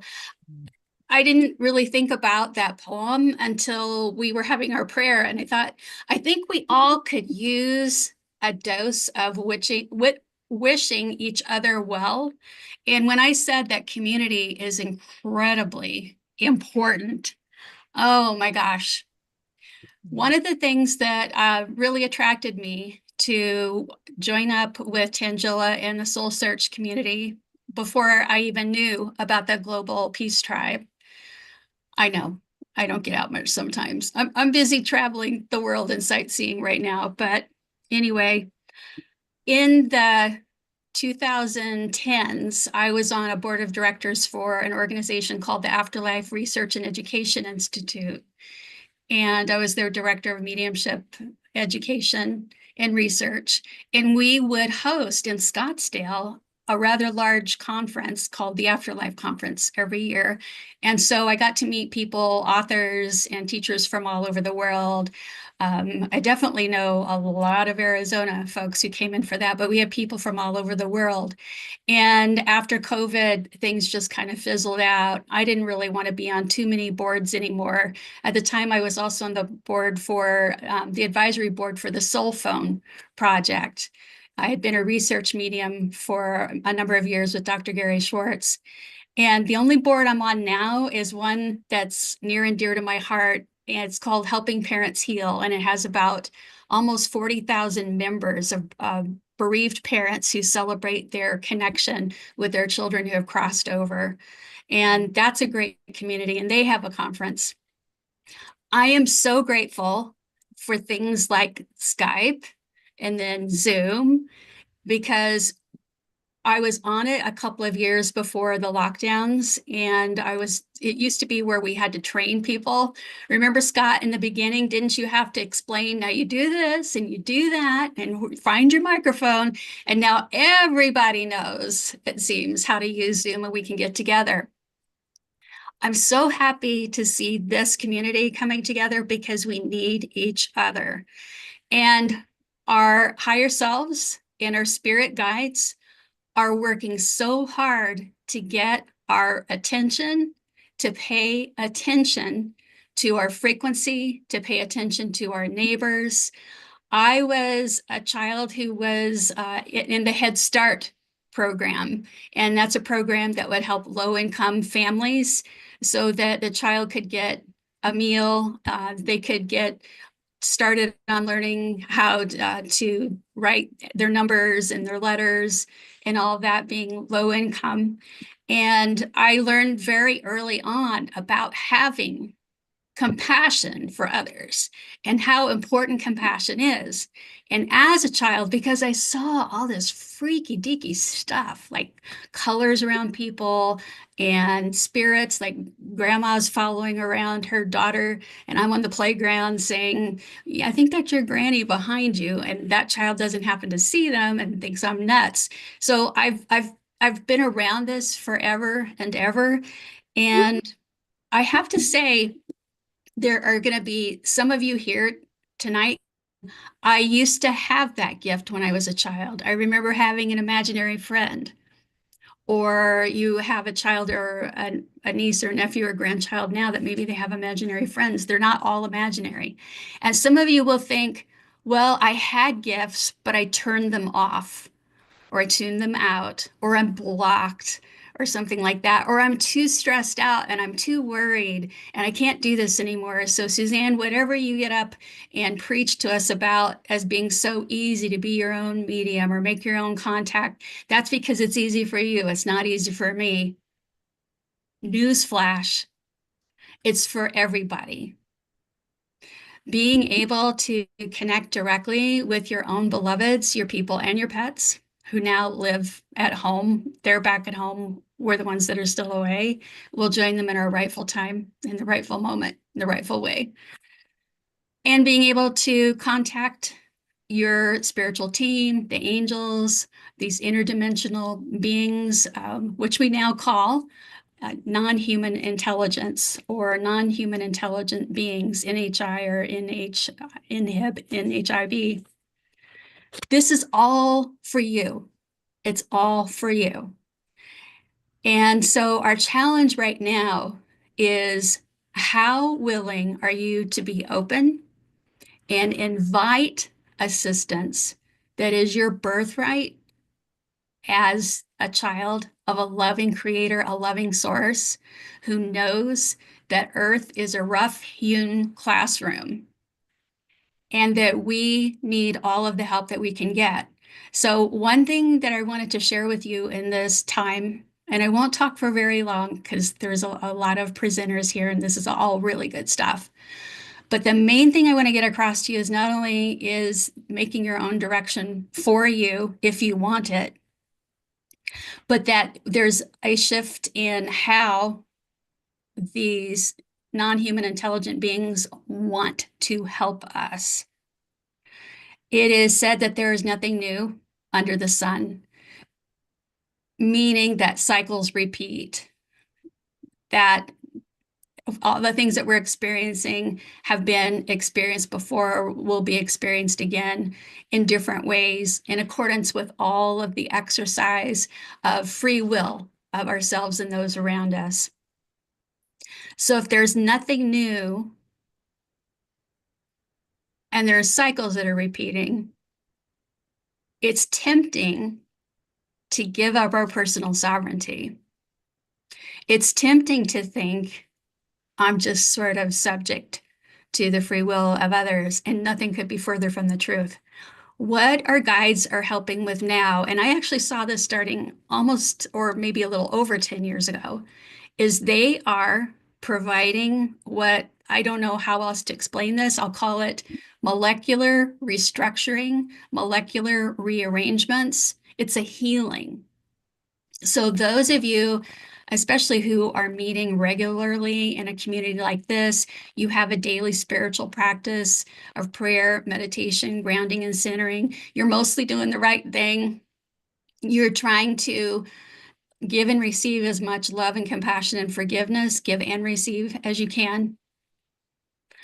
All you have to do is signal your higher self, your spiritual team, that you're ready to let your light shine more brightly. They are doing molecular upgrades. I've been talking to several colleagues. I also get to talk to scientists, not the materialist scientists that only believe what they can quantify in the material world. Materialist scientists, I don't mean material girl like Madonna. I mean that they only believe in the material, provable things they can see and touch and measure world. There are other scientists that I've gotten to know over the last 15 years that they're seeing changes in their studies as well. They're seeing unexpected results. There, for example, there is a scientist in Brazil, and I presented on this recently, who is receiving ultra-terrestrials coming through on her computer screen. They will also, she'll hold up a piece of cheesecloth. There are many people in the room. You can go check out the room. She doesn't do this for money. She doesn't accept any money for it. And faces will appear. And the messages that they're sending is that they're helping change our bodies so that we can hold more light. So the message that I want to give today, and I saw that the tagline for tonight's session was support for the community, from the Soul Search folks. Message that I want to give is, you've got some support waiting on you. And girl, fella, I just came back from Kentucky visiting family there. Y'all better get with it, because you don't want to leave any resources unused. What you can do, if you feel called to do this and you feel safe, which you are, but you have to want to do this, this is your free will, this is your personal sovereignty at work, is before you go to sleep, invite your spiritual team to give you a molecular upgrade, but tell them what you're doing and picture in your mind all of the things that you're working through and working on to have your frequency as high as possible. And so it gives you an opportunity to have a mental review. Who am I? What am I doing? Where am I going? And it allows them to do what they need to do. And how this plays out.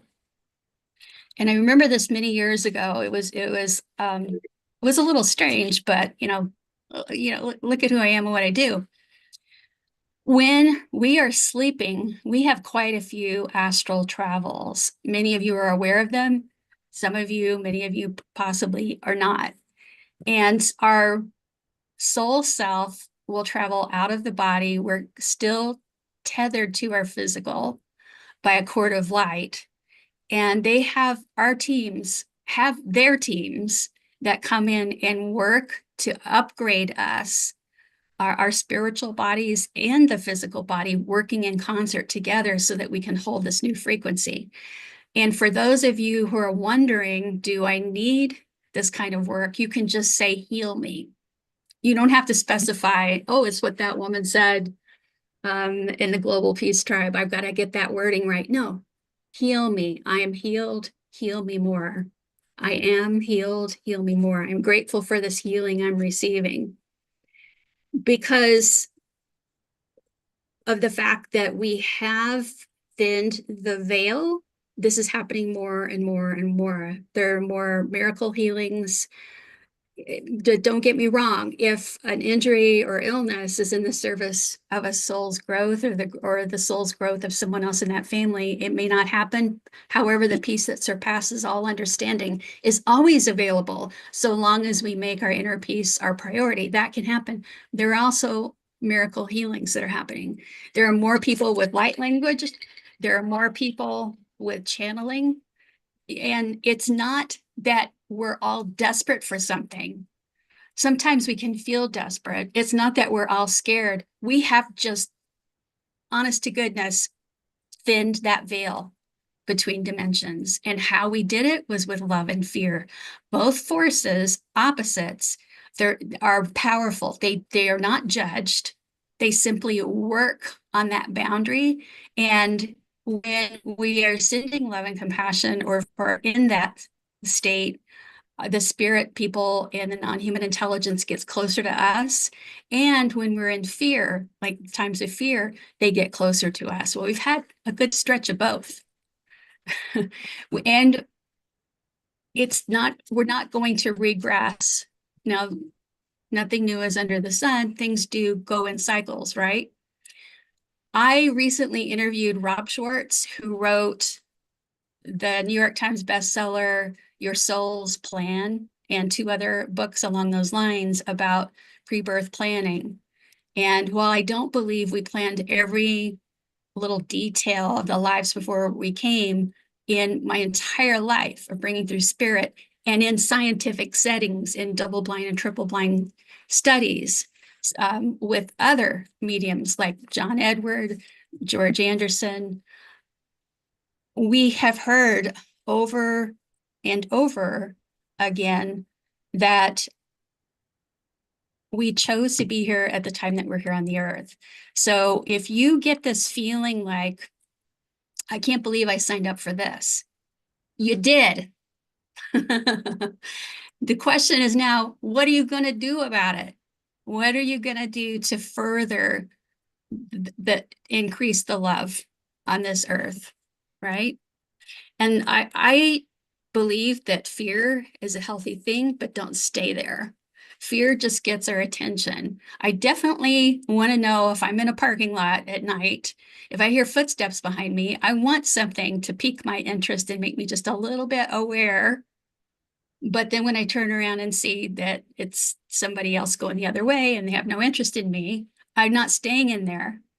So we can choose now to invite in the higher frequencies with more ease than you've ever had in your entire life on this earth.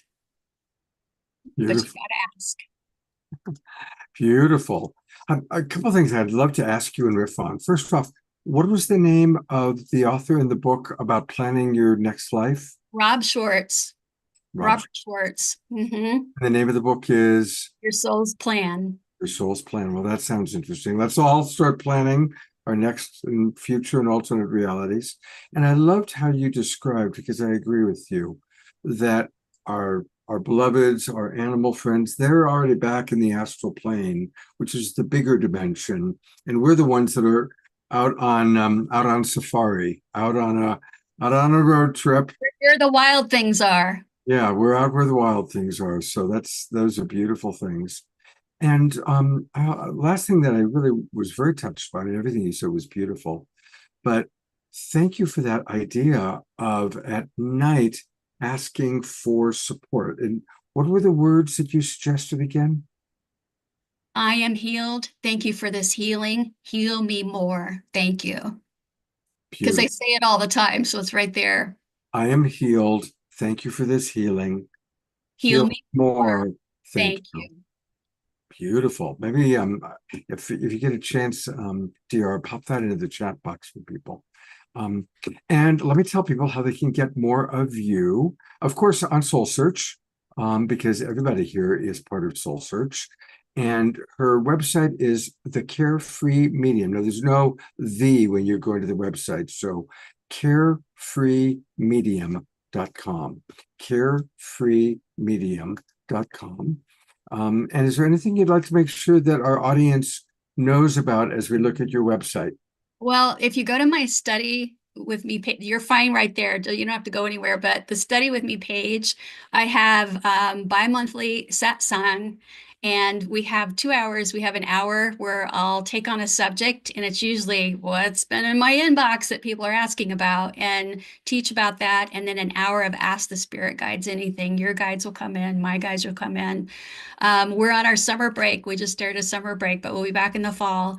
My intuitive mediumship course starts next Wednesday. It goes through June and July. We skip the week of the 4th of July.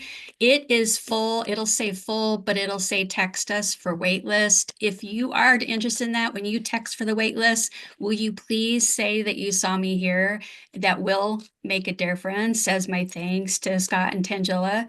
And then I have the ESP, or extrasensory people mentoring program, which we're full now, but we'll be opening up again in the fall. This is all about empowering. Do I do readings? Well, the one-to-one readings for mediumship, meaning talking to the departed, those are booked for 2 years. I do have a different type of reading that's called Ask the Spirit Guides, which is much sooner because I have these two types. But I do small group readings online for 6 people where everybody gets read. So if you can't wait 2 years, that's a good thing to do. This is all about your empowerment, for sure. Beautiful. Well, this is a good time for us to remind people about Soul Search Enlightenment Expos, because the next one coming up in Scottsdale is going to feature Suzanne. If you go to soulsearch.io and then just click on Enlightenment Expos, they happen all over. It's unbelievable. Tangela is every weekend, it seems, she's in some amazing place. And Tangela, what would you like people to know about Scottsdale or any of the Enlightenment Expos? Sure, definitely. Of course, a lot of our Global Peace Tribers come to our Enlightenment Expo, so we love that. We love bringing community together in person. Just like Suzanne, you were saying, community is so important, and obviously, I'm all for community. That's what Soul Search is all about, and we love our online community. But then to come together, be in person, feel and share that energy together, it's just amazing to be able to do that. And Suzanne is going to be giving an incredible talk. I don't know, Suzanne, if you want to share what you'll be speaking about with the group. Oh, yes, absolutely. At my talk, we're going to dig into what does it mean to jump timelines. And I think a lot of people are interested in that. In fact, I got a really interesting case study to share that will blow your mind. Wow, amazing. And her talks are completely packed. Last time she did a talk on psychometry. That was really fun. We all got to do a little bit of play, not play, but partner work on psychometry, test our own psychic and intuitive abilities. And so it was amazing. I'm sure this one is going to be amazing too. For those of you who can't join in person, don't worry, you can actually watch all of our presentations on live stream on the Soul Search YouTube channel and on Soul Search Facebook. So for those of you who want more of Suzanne, if you're in the Phoenix, Scottsdale, Sedona, AZ area, come and join us live and in person. But otherwise, tune in onto the Soul Search YouTube and Facebook. You'll be able to watch all of the amazing presenters who we have scheduled, a lot of incredible speakers, a lot of whom you've seen on this show.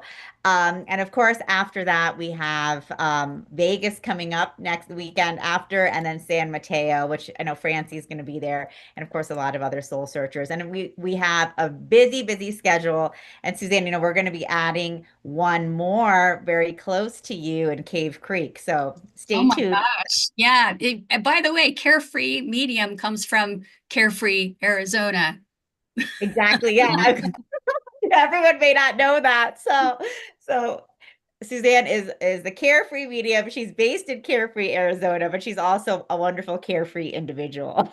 So Oh, thank you. Thanks, Tangela. Thank you, Scott. Thank you, everybody. Sending you Suzanne, off with a capital L.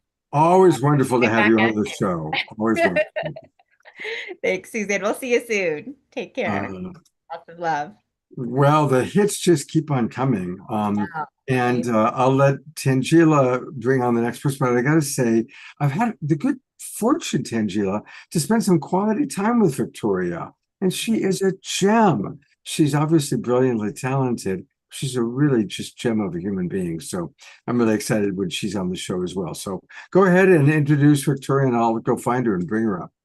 Wonderful. Yes, I am, of course, overjoyed to be introducing our next guest, Dr. Victoria Shaw. She is a licensed professional counselor and spiritual coach who combines her Ivy League training in psychology and counseling from Princeton with her intuitive gifts to help clients realize their full personal and spiritual potential. She especially loves working with people who are committed to using their struggles or life experiences to fuel their own spiritual awakening. Victoria is the author of 4 self-help books for parents, children, and teens, the host of the top-rated Intuitive Connection podcast. And actually, she just had Suzanne on there as a guest, so definitely check that out. Amazing. And she is also the star of our Soul Search TV show, Living in Alignment with Dr. Victoria Shaw, which I highly recommend all of you to check out. You can deep dive with her into some of her sessions. Every session is a transmission, and you will also find a transmission for yourself. Victoria also is the owner of Cactus Blossom Retreat in Hidden Meadows, California, in the San Diego area. So if you all are looking to host a retreat or join a retreat with Victoria, definitely connect with her about that. And I'm so excited because actually Victoria has a new upcoming live readings show on Soul Search TV, Ask Your Spirit Guides, which will be premiering Tuesday, June 10th. And for those of you guys who attended our expos where Victoria is there, and also she did this at Conscious Life Expo, most recently at New Living. She has an amazing gallery called Ask Your Spirit Guides, where people put questions into a basket and then she pulls out and answers. And it's a lot of fun, extremely popular, always totally packed. And we're really delighted to be bringing this experience to Soul Search TV because obviously not everyone can come to our expos. Not everyone can join us live and in person to see Victoria. But now, no matter where you are in the world, you can join in, and if you're lucky enough, you can get a ticket to get a live reading with your spirit guides, and also just tune in and watch because, as you guys know from Victoria's readings, there's always a message for everyone. So, Victoria, welcome back to the show. Excited to have Thank you. you. I'm really tired. I've been going since 5 o'clock this morning, and we did a retreat today here at Cactus Blossom, which is where I'm at. I have a full house. They're hiding, so that's why I can do this. But I'm just, as I've been here on and off tonight, tuning into you, Suzanne, Scott. I'm just awash with gratitude. I really am. And to all of you guys out there, I'm so lucky to be able to do what I get to do, and also just know really cool people like you. So I wanted to say that first because it's really in my heart. And yeah, what do you want to ask me, Tangela? Keep me keep me focused today. Well, thanks for joining in. And so just, tell us a little bit, Suzanne was also talking about this, connecting with our spirit guides, how the veils are so much thinner now, and we have this access. And just so talk a little bit about that. Who are the spirit guides? Who should we be connecting with? Why are they here? Are they always with us? Give us give us some. I love all those questions. I've been talking about them all day. And one thing I want to say, because today on our workshop, I had the opportunity to collaborate with another longtime psychic, and he's been practicing, I have to say, for probably about 3 times longer than me. And I've been at this over a decade. And, there's so much information out there, and we're all different. And so one of the things I was remembering today is kind of that your truth is for you alone. And so when you're consuming spiritual teachings, when you are out there in the world, when you're even getting a reading, even if it's from someone who's amazing and world renowned, like, within you what your truth is. And, we all have that wisdom and answer inside of us, and it can be a little bit different for each of us, right? Because, the way the guides explain it to me is that your truth is sort of the unique expression of your soul through your human vessel or vehicle. And it's different for everyone. And, the reason I'm saying this is because oftentimes we look to our spirit guides or spiritual support team, which can be really anything from ascended masters to just energies that are here to support us, guides that are specifically trained to support us on our human journey. All of us, I believe, have at least one of those. To our deceased loved ones, I believe sometimes show up to offer us support. To extraterrestrial guides, to these big collectives, my guides, though they often present themselves as individuated entities, they've also shown me that they're part of large soul groups, of which I'm a part of them too. So I'm my own spirit guide at times, right? So there's many different ways of understanding it, but what our guides are here to do, first and foremost, is not to give us their answers, but to guide us in finding our own. And that's just so important, because we all have it inside of us. And the cool thing that they're saying right now is that, in this moment of time, we all really are getting the wake-up call, and we are really understanding that we can navigate sort of ordinary realities like this 3D world in, what was formerly a non-ordinary way. Right? It was just reserved for the shamans or the, or the seekers or the oracles. And, some of us who've been doing that role in many, many bodies, also, I honor all of those roles, but, this is for every man too, and every woman, and that we all have this inside of us, and we're all connecting with our guides all the time. We always have been throughout time. It's just that now we're at a time when we can start to recognize it more and more, and then use it more consciously and more deliberately. And that's what I think it's about, because I think that we're all doing it all the time. Our guides are there. We're all spiritual beings having a human experience. They're loving us. They're supporting us. They're guiding us.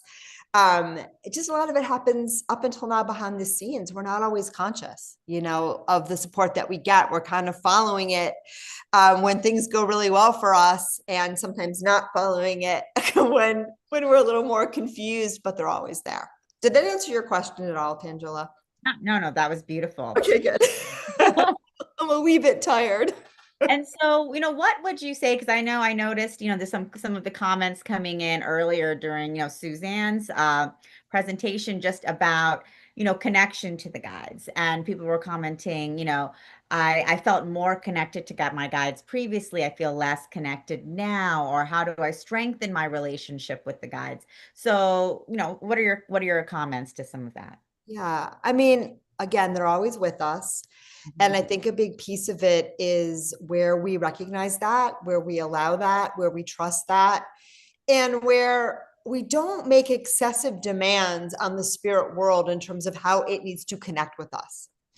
Because a lot of times we expect it to be a certain way, and sometimes it is. But oftentimes it's really, really subtle. It's really, really gentle. It's really, really beautiful. And it's different for everyone.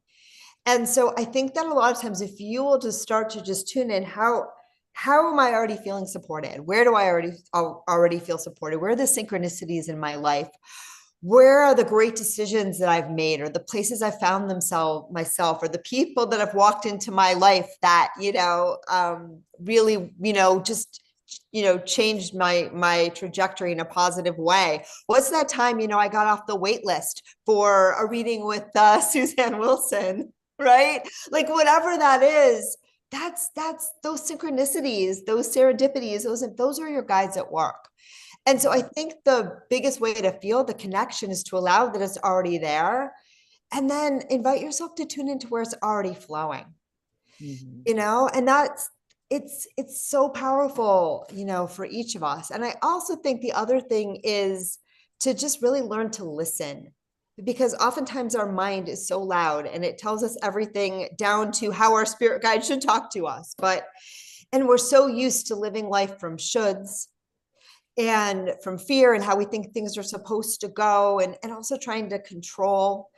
And the voice of your soul and the voice of your guides can be really quiet. It can be really subtle. It's really, really, really always very loving. And sometimes when we learn to still our mind, even for a minute, and surrender, that's when we can really have those messages come through. Beautiful. And sometimes stilling of the mind and just surrendering, that can be the hardest part. That can be the hardest part. In our chatterbox world, right? And I think one of the greatest things for me when I first learned that there are these things called spirit guides, of course I wanted to communicate with them. Of course I wanted to talk to them. And I do for a lot of times. And sometimes I talk to them in a very deliberate way when I know who I'm talking to. And it's like having a conversation like I'm having with you right now. But most of the time it's very subtle. I feel a nudge to go in a certain direction. My attention goes somewhere. It's a feeling in my body, a lot of, or maybe in my dreams. It's often very, very, very subtle. But one of the greatest gifts that I personally get from my guides and get from knowing that I have guides is feeling loved and supported. In earlier in this body, as I was a child, like I didn't have that over much. I was raised by parents that did their best, but in many ways failed miserably. And I know they were doing their best, and they're both in spirit now. But, and we all have, even if you had the best parents in the world, there's all those places where the human world falls short of, and I think this is changing, but up until now, the human world falls short at reflecting back our beautiful, divine magnificence. And, but your guides, they got it. They see you, they love you, they support you, they honor you. They remember who and what you really are. They remember what you are here to do. They are your cheerleaders. They love you. They believe in you. They don't give up on you. And even if you can't talk to them, even if you don't even feel connected to them, just to hold that little bit of faith that they're there doing that for you. Number one, you'll feel really good. But number two, that's what invites them back in. That's what invites them back in, is just knowing that they're there and just feeling their love. And for me, those moments when I can tune in and just feel my guides' love, right? Or help my clients to experience that, man, it's not just enough, it's everything. Yeah, exactly. Because there's that frequency. And so, what I love about your Living in Alignment TV show, which if you guys have not tuned in, definitely tune in and check out Victoria's Living in Alignment with Dr. Victoria Shaw, shot at her beautiful retreat center in California, is that, we get to dive in with all of these different people and their, the life experiences that they're struggling with, whether it's, finding a relationship, finding a partner, finding that career, that career move that fits, and just seeing, how the energy that's coming in from you and the guides and their guides is creating these shifts and opening them up to, what they may have even known, but it's coming through in this amazing way. Yeah. I mean, I feel a lot of times, we live in our minds, and I love having a mind. I worked really hard to make mine really smart, and I have many letters after my name to prove it. And yet what I've learned in my journey, as much as I like my smarts, is when I listen to my soul, when I listen to my intuition, when I listen to my guidance, everything makes sense. Everything flows. And I start to understand my life in a more profound, meaningful, purposeful, joyous, and loving way. And so that's, I think, what the spirit guide readings are really about, is to help people do that. And, that's when we find the answers to our problems. That's when we make these big aha moments, these big discoveries, and that's when our life gets back into the flow. And, I know we're promoting the live Q&A TV show, which I'm so excited about, because giving live readings and group readings is one of my favorite things to do. But in season 1, we had, 8 people, and they all came in for individual readings. And about 6 weeks later, we filmed season 2, which is going to be coming out in the fall. It's just a lot of editing because we filmed it at a retreat. So we're following 10 women through a retreat property right here, a retreat experience. It was filmed right behind me, and the editing just takes a little more time. But what was so cool is a lot of people that were in season 1 came back for season 2. And I don't always get to see this. Sometimes I do one-off readings, or sometimes I'm just working with people over and over again. So you don't see the profound shifts. But the shifts that people had, even between one connection with their guides, and then 6 weeks later, one of the women on the show in that 6 weeks, it was like 6, maybe 8. I don't think it was definitely not more than 8 weeks, something in that thing. She wrote a book. Wow. She found her confidence. She heard her guidance. She wrote a book. Actually, she's written a second book since the retreat. And so, that's why I love doing what I do. But we all have it. We all have that connection. Yeah. And I think that's so beautiful, because people can actually, follow these transformations that happen, and it's profound, even after just that one, experience, opening up to your spirit guides in a way you may have never done before, what can come through, energetically, and then what then manifests in people's lives. Yeah. And I feel sometimes too, even for me, that, I spend a lot of time with my guides. I spend a lot of time receiving guidance for myself. And I invite everybody to do that too, because it's magical and you don't need a middleman. But there are times when it's so nice to hear it out of someone else's lips, because your thought pattern on a certain issue or a certain topic is just so dense, that your mind is just too loud. You can't get through it. And so sometimes when we hear it through a medium or a channel, right? Or even when we hear it through someone else's stories. And this happens when I do the big gallery readings. This happens on the show, both my podcast and Living in Alignment. You'll get your answers in someone else's story, because your guard is down. You don't have all those defenses up. They're not talking at you. And then all of a sudden you're like, whoa, that thing that she just said to Lori, that's what I needed to hear. So that's why I feel like, we learn so much from each other and listening to each other. And sometimes, it's the best way to get your messages, for myself as well. Definitely. And I mean, I think that's why even at our live events, galleries are so popular. I mean, everyone knows that, oh, I'm most likely not going to be getting a reading, but they're still receiving a profound transmission, a learning, a healing, an energetic shift. And that's coming through for everyone, and again, like you said, guard is down. So, we're meant to receive what we're meant to receive. And that comes through, whether it's you getting that specific reading, or not. And we see that time and time and again. So it's really amazing, what you're doing, Victoria. And I've been, lucky enough to sit in galleries with you at our expos and all of our events, really. And I love just seeing the whole crowd light up, and also just how emotional and healing, it is for people as they hear these messages come through. It's really profound. Thank you, my friend. This is a place for us to come in and again promote Soul Search TV, because what they're describing, you can watch all on Soul Search TV, Living in Alignment with Dr. Victoria Shaw, and watching how she works with each of these individuals. And it'll be really fun. Watch it now, so then when you see season 2, you can see how some of these people have evolved. And again, you can find it all on Soul Search TV. That's where it's happening.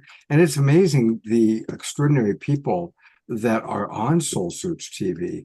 And as we've talked about a few times, you've seen a lot of them on The Awakening World. Jerry the Medium, Adelita, Darren Starwin. Darren was just on the show a couple weeks ago, Tangela. Yeah. And of course, there is our beloved Kalina, Charlie, your husband, also a brilliant man, Amanda Romania, Banal Win. These are all people that have either are already on Soul Search TV or are coming soon. So, and many more, and many, like Oracle Maureen has a show in development. So many. We have so many shows in development. So Eden Amadora, Eden Amadora, exactly. interviewed me for one of her shows. Yep. Yes.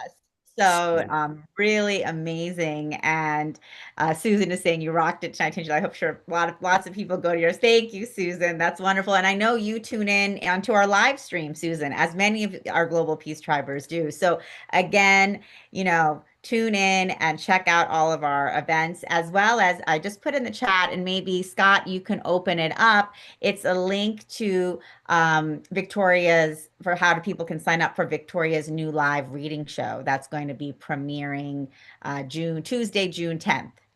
Here it is. Ask your guides, live reading. Sorry, what? And everyone who signs up gets a reading? Yes, that exactly. one. Exactly. Wow, there it is. Ask your spirit guides. Everyone who signs up gets a reading. So that's going to be amazing. Tuesday, June 10th. Tuesday, June 10th. Let's see what time that is. 5 o'clock Pacific time. 5 o'clock Pacific. And it'll be every week, Tuesdays. Sorry, we have to fix that because it says Thursday. Yeah, because it says Thursday in one place. Tuesday, but it's Tuesdays at 5 p.m. and it'll be streaming weekly for 3 months. So this is your opportunity to join us and join Victoria and your spirit guides for live readings show. So it's amazing. We're going to have a limited number of tickets available that people can purchase to be able to get a live reading with Victoria. And then everyone else can just tune in. You can, like all of our shows on Soul Search TV, you can just tune in and watch for free. You can watch it on your computer at soulsearch.tv, online, on Roku, Amazon, Apple TV, Android TV, or on our mobile app. So even if you're on the go, on the subway or train, you could still be watching it.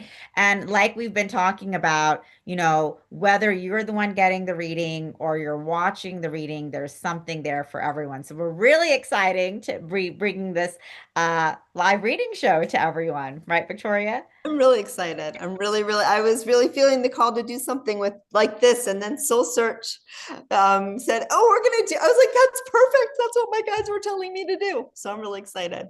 You manifested it. Good job. Good job.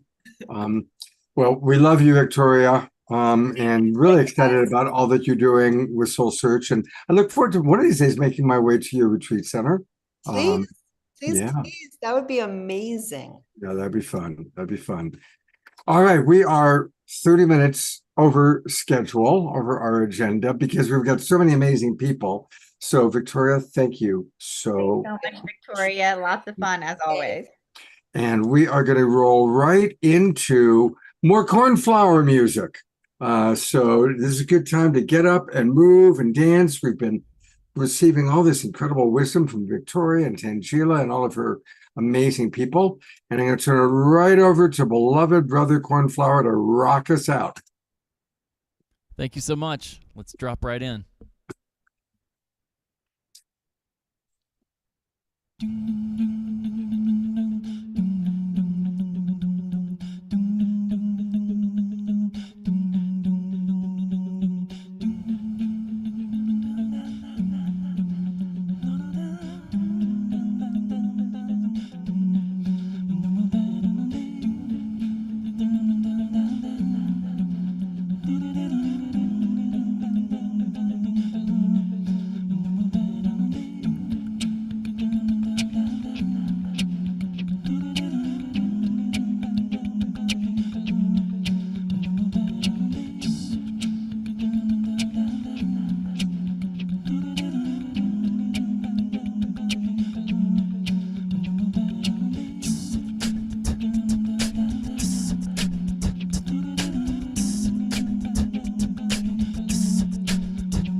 depths of our soul.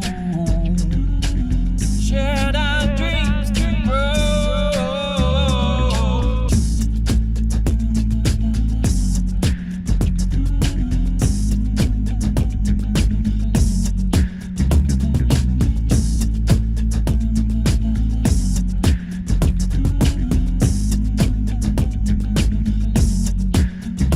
Don't give up.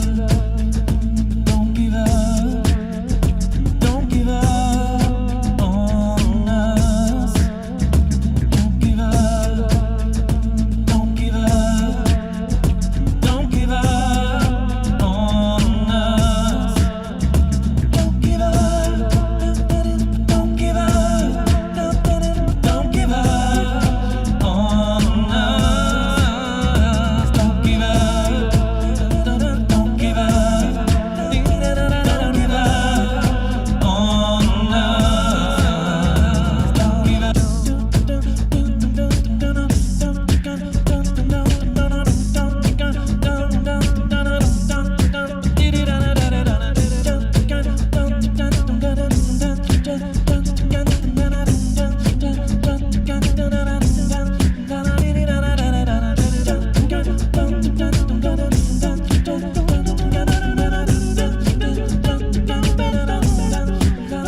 Thank you all so much. Oh my God, you just so much fun. So much fun. Wow. Wow. That's a new song called Don't Give Up. Yeah, well, it's a pretty important message, Cornflower, for these times. A very important message for these times. Thank you. Yeah, absolutely. So, a reminder, everybody, go right now, if you haven't already, to cornflowermusic.com. Make sure you put in your email address. You want to be in the loop. He does do amazing online events. I've seen several of our people I know go to all of your online events. Yeah, I've got one coming up on Friday, June 13th. So Friday the 13th. Friday the in June. 13th. Where do we find the information on that? That is not available yet because I've been dealing with recuperating from bronchitis and then caregiving, but it will be up there this week. All right, so everybody put down You'll be Friday. getting if you sign up to the email list, you'll get an email about it this week. Okay, so that's what you want to do. So what do? We go to cornflowermusic.com. We put in our email address and we get asked to be kept in the loop. Yes, please. Cornflower, you know I love you very much, brother. I love you too, Scott and Tangela and everybody here. Y'all are bringing the light and the love in a time when we are supposed to be doing that. So thank you so much for showing up. And as a dear friend, Lloydine Arguelles used to tell me, we have to fill in our slot. And so find where your slot is and show up because this is the moment. That's why we're here. Thank you, brother. Thank you for your wisdom and thank you for filling in your slot so perfectly. Amazing. Oh, man. Love y'all. Wait, there's more. Unbelievable. Tangela, I would love for you to introduce our next guest. Yes, and of course, we're all livened up after Cornflower's beautiful song, and I'm excited to be introducing Francie Soito. For over 15 years, Francie has used her skills as a Reiki master to aid in the healing journey of her clients. Her extensive training, along with her empathic abilities, allows her to feel, sense, and read energy, helping clients understand what may be blocking their full potential.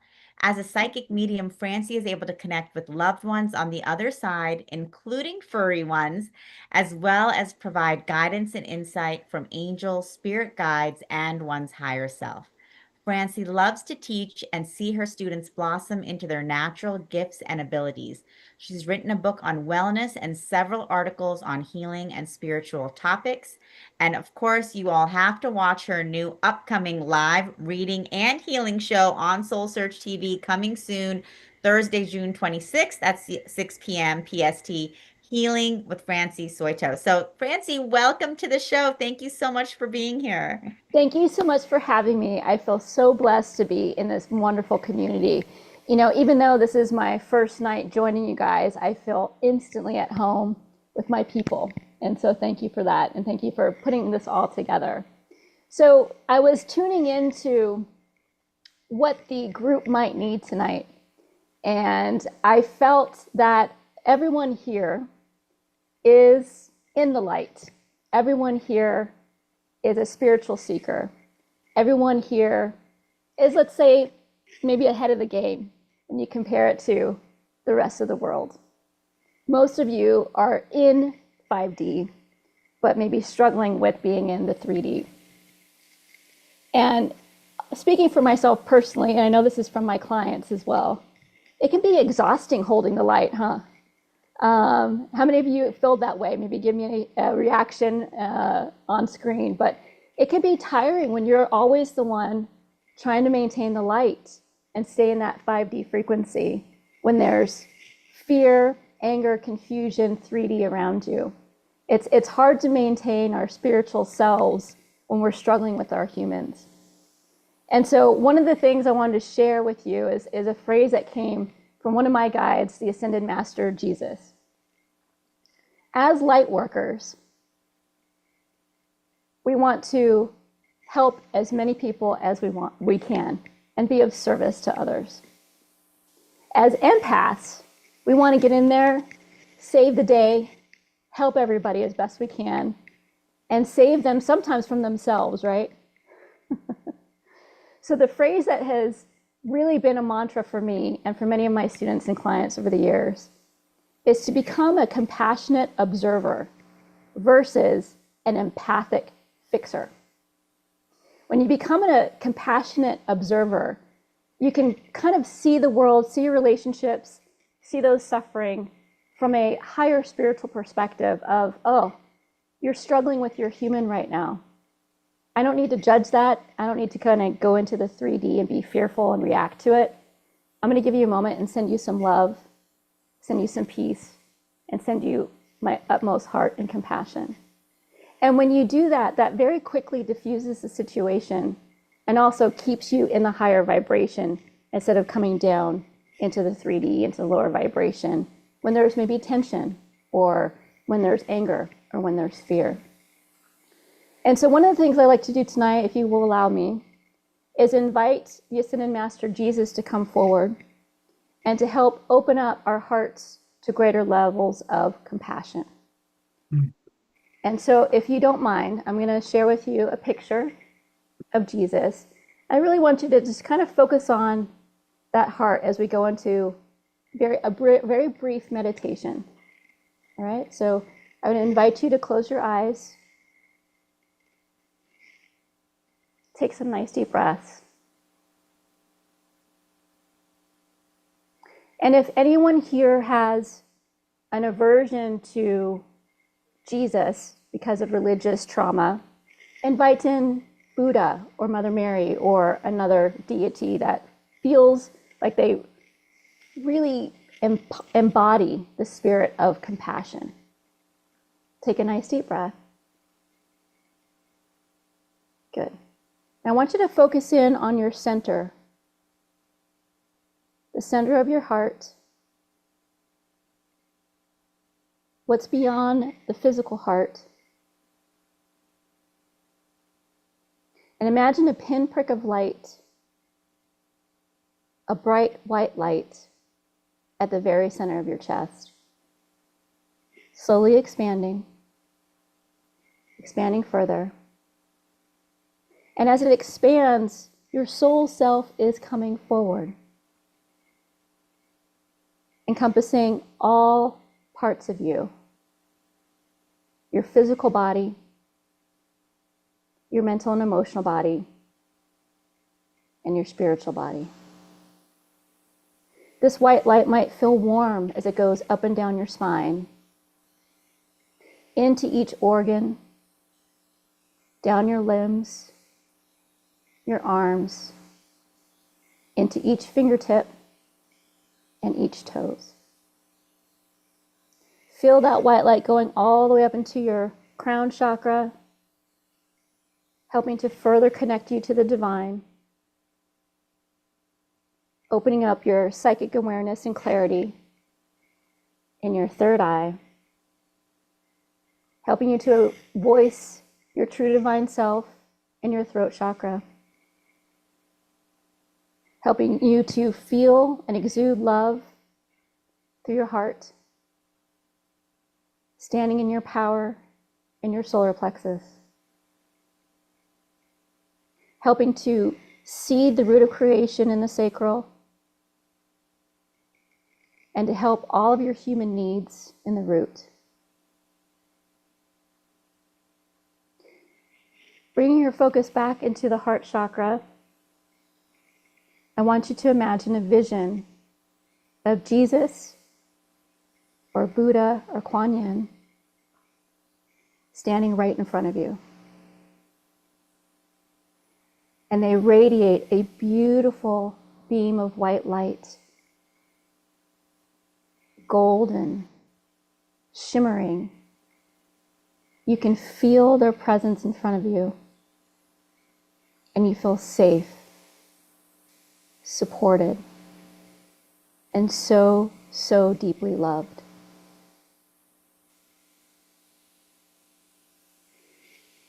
The Ascended Master in front of you reaches into their own heart and pulls out a beautiful white heart with the flame that surrounds us, the flame of eternal love, of eternal compassion. And as they remove that heart from their own chest, they place it into yours, helping to ignite the passion within, helping to heal the wounds you might have, and helping to root you into the 5D. So that as you look at the world around you, you're looking at it through a lens of higher frequency of love, of light, and compassion. No longer tied down by the 3D of fear and anger and human physical needs, but instead living your human experience through soul-filled eyes.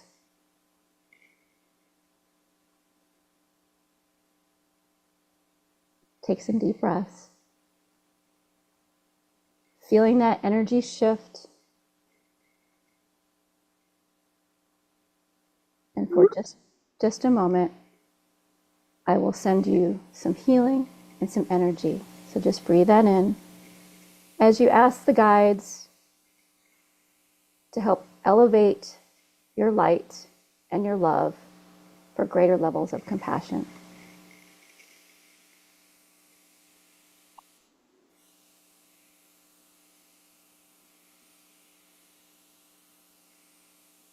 Let go of the weight you're carrying.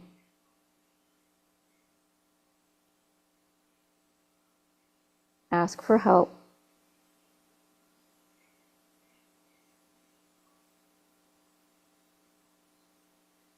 For you always have answers when you look within. Good. Beautiful. Beautiful. I can feel your heart lightening up, your shoulders relaxing. It's not your burdens to carry. You're not meant to be a sponge for the world's problems.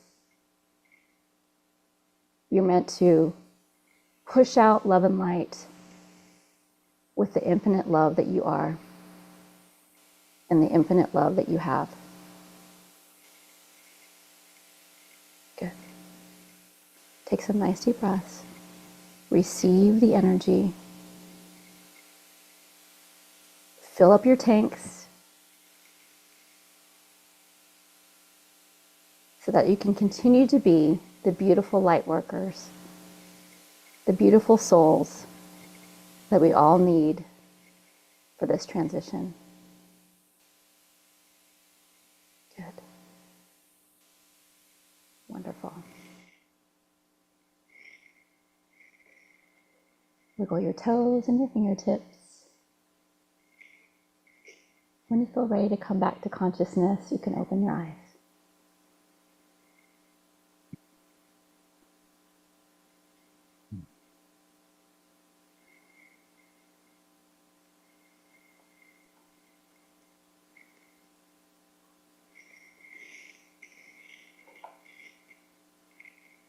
Beautiful. Thank you so much, Francie. My pleasure.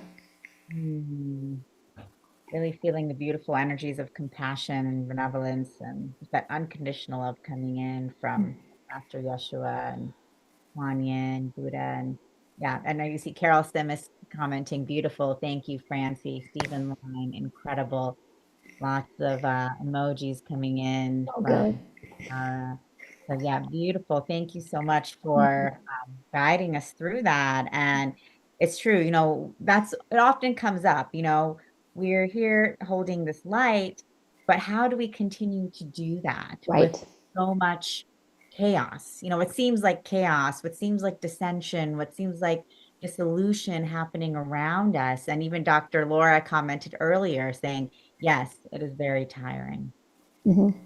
And a lot of times we have to remember from a spiritual perspective, things have to be broken down so they can be built anew. But that sense of change can bring chaos and fear. And so just reminding ourselves to come that there's a reason for everything and to stay in the light and to send compassion towards things you're scared of or fearful of or don't understand can really make a huge difference. Francie, I really appreciated what you said kind of towards the beginning about not overly caretaking, but really, and you know, as the audience here knows, I always like to say maximum grace in our prayers. And I learned that from Yogananda, who taught that it's really not actually the highest vibration for us to jump in and think we know what's best for someone. That's right. You know, sometimes it's best for someone to pass. Sometimes it's best for someone not to get that job or for that marriage to end. You know, we don't really know. So maximum grace is that higher prayer where we have absolute compassion for the suffering and for the challenge, but we don't insert our bias or our self-righteousness into the equation. Right. And thank you for saying that. And think about when we've all learned our hardest lessons. It's probably when we had the greatest pain, the greatest hurt. And if someone had swooped in and saved the day and prevented us from feeling what we needed to feel and experience what we needed to experience, they might have actually slowed down our growth. Yeah. So when you jump in and fix, you might actually be slowing them down in their path versus helping them. And so again, having that like healthy distance as an observer and sending them love to help them get through their experience and have them figure out what it means for them and their solution and their road ahead is way more powerful than if we put the Band-Aid on it for themselves. Absolutely. You reminded me of a story that I just have to share. I don't think I've ever shared this on the Awakening World before. When my wife was still alive and we actually took our honeymoon, we called it the Honeython. We ended up at the very end of 8 weeks in all these countries. We ended up in Turkey on the beach. She had arranged it all. And we happened to be at a beach where loggerhead turtles lay their eggs. And what happens is Mama Loggerhead comes back to the beach where she was born, digs a hole, buries the eggs, covers the eggs in the sand, and the hole is a fair distance away from the water. And then she goes back in the water, and that's that. She's gone. And the eggs all hatch at the same time, and these little loggerhead turtles that are about this big. Now, if they survive, they grow to be hundreds of years old and 800 pounds, but they're about this big. They have to break through the egg. They have to break through the sand, find the water, and walk to the water. And then once they get the water, they have to handle all the waves. Well, there were people from the World Wildlife Council there letting us watch, but making sure that nobody picked up the turtle and put them in the water, because the turtles need to build up their little muscles just in the walking to the water. It stimulates enough growth so that when they are enough muscle strength so that when they get to the water, they can manage the water. But there had to be people there to stop us from, oh, well, let me pick up the little turtle and help them, do the thing. So I haven't thought of that story in ages, but it's really much what you're talking about, Francie. Perfect analogy. Yeah, thank you, Scott. Well, we can learn and get much more from Francie by going to her website, and it's her name. Of course, you've been seeing it on her little box there. But again, it's Francie, Francie, Soito, SOITO.com. Definitely you want to sign up to find out about all of her new and different events, which I'm going to do. I'll have to type it in. Usually it comes right up. There we go. There I am. And accept her cookies. And Francie, what a joy to have you on the show and kind of concluding. We have music, but concluding our presentations and that beautiful, beautiful prayer. Thank you so much. Thank you. My pleasure. Thanks for having me. Thank you so much, Francie. And for all of you, again, stay tuned because Francie will be we'll be premiering Francie's Soul Search Live Healing and Reading Show June 26th. It'll be on Thursdays at 6 p.m. bi-weekly. We're getting the links together, so we'll be sharing that with everyone, but just know that it's happening June 26th in a few weeks. So you'll be able to tune in just like we did today with Francie.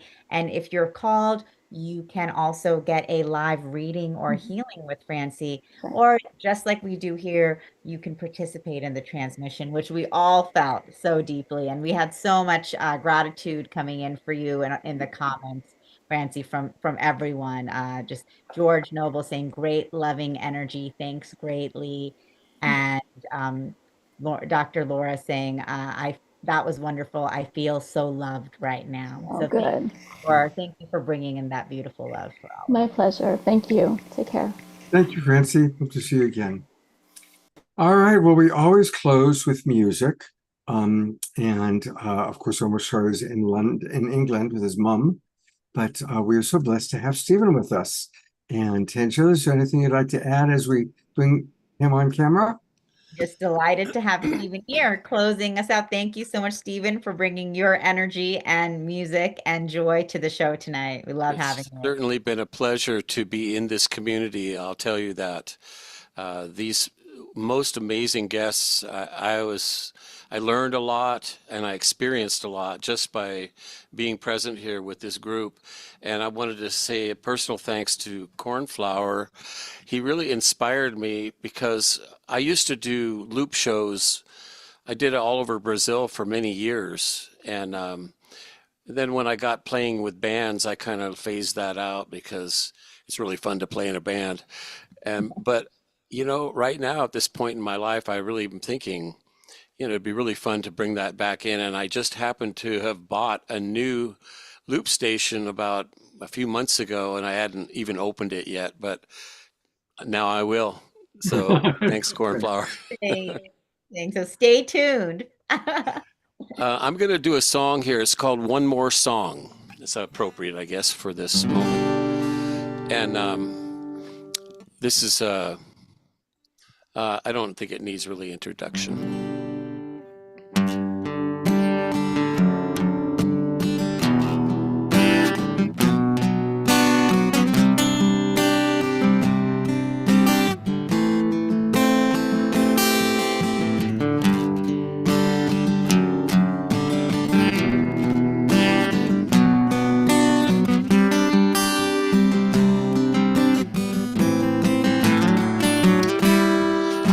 To sing a song that's clever and smart, but all I really want is to open my heart and let you know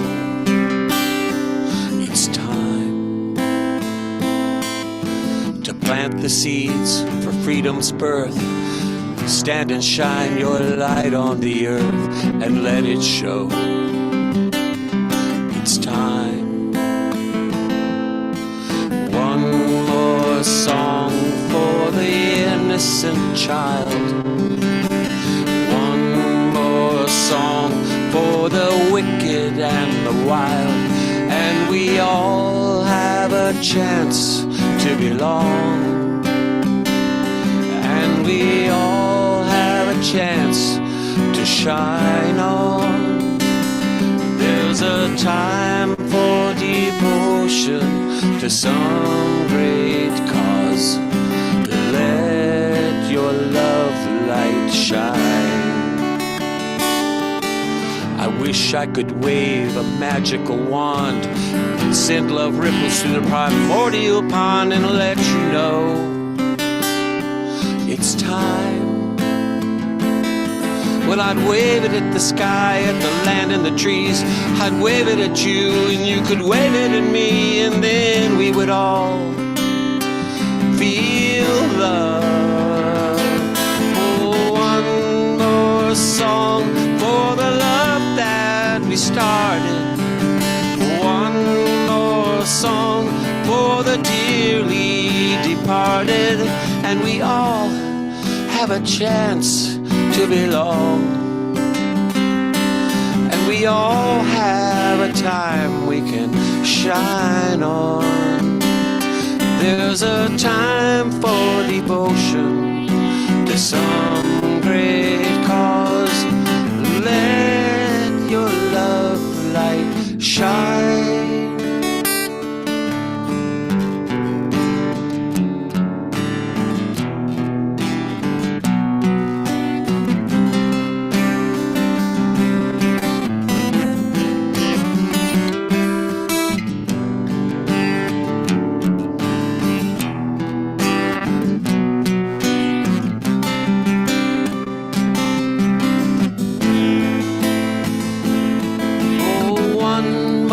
Song for the love that we started. One more song for the dearly departed. And we all have a chance to shine on. And we all have a place to belong. There's a time for devotion to some great cause. Let your love light shine. Let it shine.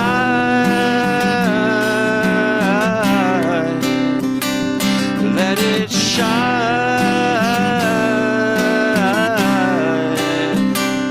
Let it shine.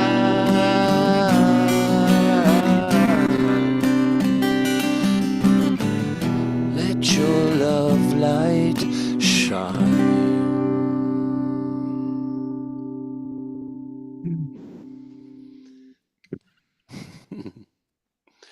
Let's give a big twinkle to Stephen and wonderful Desiree for accompanying you in her magical, unique way. Thank you, Desiree. I love the way you move. Really, I do. I just wanted to also share before I go. I wrote a book. I have a new book. It'll be coming out on my birthday, June 27th. And it's called Living on the Precipice.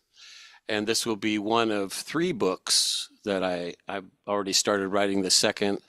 But this is life stories of quite an amazing life I've had. I just felt the need to actually share the stories that I've been telling these stories all my life. And a lot of times people are like, yeah, right. But I promise you that everything in the book is true. And I'm still here somehow. A lot of them were challenging, and it starts when I'm 5 years old and I started doing out-of-body travel, and it went through my entire life that I learned what that was all about, and that it was a gift that I got at an early age, and I was able to translate that into a pretty powerful manifestation of life. So I'm sharing it in the book, Living on the Precipice. Also, I have a show coming up in Sedona, if anyone is near Sedona, on July 4th. I'll be playing at the Humankind Center there with my duo, and we're going to do a sound bath healing for the Frequency Friday on July 4th. So that's all my plugs. Well, the book sounds intriguing, and you know what I'm going to do is going to make a note, Stephen. We periodically do a show called Authors That We Love. So I'd love to have you on the next Authors That We Love, where you can really talk about the book. Oh yeah, if you want, I could email you a copy that you could check it out a little bit beforehand. That'd be great. Send it to me, and the next Authors That We Love, it'll be probably in July. If you're available, we'll book you. Yeah, great. Well, that sounds fun. Once again, thank you all so much. This community, I just love you all. We are all star seeds on this journey together, and we chose to do this, and we chose to be of service, and that's what we're doing. And God bless everyone for that, because it's not been easy for everyone. It's a challenge, but we're stepping up and we're making it happen. And I just say thank you to each of you for that. Thank you, Stephen. You're beautiful. Absolutely beautiful. Thank you so much for being here with us tonight and your beautiful music. Amazing. Thank you. Thank you. Thank you. Well, Tangelo, what an evening. What an evening. Stephen and everybody, Kalina and Victoria and Suzanne and Francie and Cornflower and you and our beautiful audience. Just an amazing, amazing night. Yay. What else would you like for the audience to know, Tangela? What haven't we shared, or what do we want to remind them of one more time? I think we've shared it all, but definitely just want to thank everyone for tuning in tonight. The theme was receiving divine support, and I think every one of our presenters and musicians really helped bring that through, like how much divine, multidimensional support we have at all moments in all times, and also how much love and support we have from one another at all times, whether we know or we don't know, but coming together in this way just supports each one of us in becoming so aware that we are so loved and that we are so supported. And the more that we become aware and share, the more the entire world becomes aware. So thank you all for just, coming together, showing up, being the loving, soulful community that we are. And of course, tune in for the next show. And Scott will be doing another show in a couple of weeks in June. So That's stay right. tuned for that. And of course, if you are local to any of our expos, we will be in Scottsdale, June 14th and 15th, Vegas, 21st and 22nd, and then in San Mateo, Foster City in the Bay Area, June 28th and 29th. And Francie will be there too. So you'll have the opportunity to meet Francie in person. She was with us in Santa Cruz, and at her booth, she was just healing and reading and supporting people the whole day. It was really beautiful to watch, Francie, you in action like that. In this busy, busy event, she was just there tuning in, and it was really beautiful. So come and join us in June. And of course, in July, we'll be in Reno and Palo Alto, and we have more shows that'll be, we have Concord coming up, and many more shows. So stay tuned for all of those. And of course, stay tuned with Global Peace Tribe, and we love you all. Thank you all for being the beautiful soul stars that you are and shining so brightly and lighting up the multiverse. Thank you. Thank you, Tangela. You are just such a gem. All that you've created with Soul Search, all the remarkable people you're helping to awaken, and at all levels, you're doing such great work in the world. And give my love to Charlie. Well, I will. I don't know if he's here. Oh, he's here. Say hi. Charlie, come say hi to your friend Say from the hi. Global Peace Tribe. This is Mr. Tangela, who also happens to be a brilliant psychic, brilliant channel. Hello, Charlie. How are you? Charlie. Good. Hey, what's up, guys? How are you? It was great to see you. I like listening to you guys. I was just laying on the couch, just listening to the music, listening to you guys. It sounds good. Were you doing readings at the Crystal Shop today? Yeah, I did a couple sessions. Yeah. Oh, good. Well, Charlie is brilliant. And Scott, I don't know I think I've told you this story before, but when Charlie and I first met, we were doing one of these shows together, Scott. And Charlie, after I did the show, he said that he could see behind you, behind me, behind all of the presenters, musicians, all of the beings and ascended masters just bringing through transmissions of light and transmissions of code, and he could just see all of them so viscerally with us, and just wanted to share that with you and everyone watching, that again, we have so much divine support, so much multidimensional support with us in every moment, and all coming through. So really beautiful. Yeah, absolutely. Well, thank you for that, Charlie, and thank you, Tangela. I love you so much. I look forward to collaborating with you in a couple of weeks. Yes, thank you all. Take care. Lots of love. Well, I've been texting Alan Steinfeld, but I have not heard from him. So I'm guessing he's been picked up by a UFO in the desert somewhere. But I do have Desiree here, so I'm going to call on her to maybe share a little bit about what's been happening at Contact in the Desert.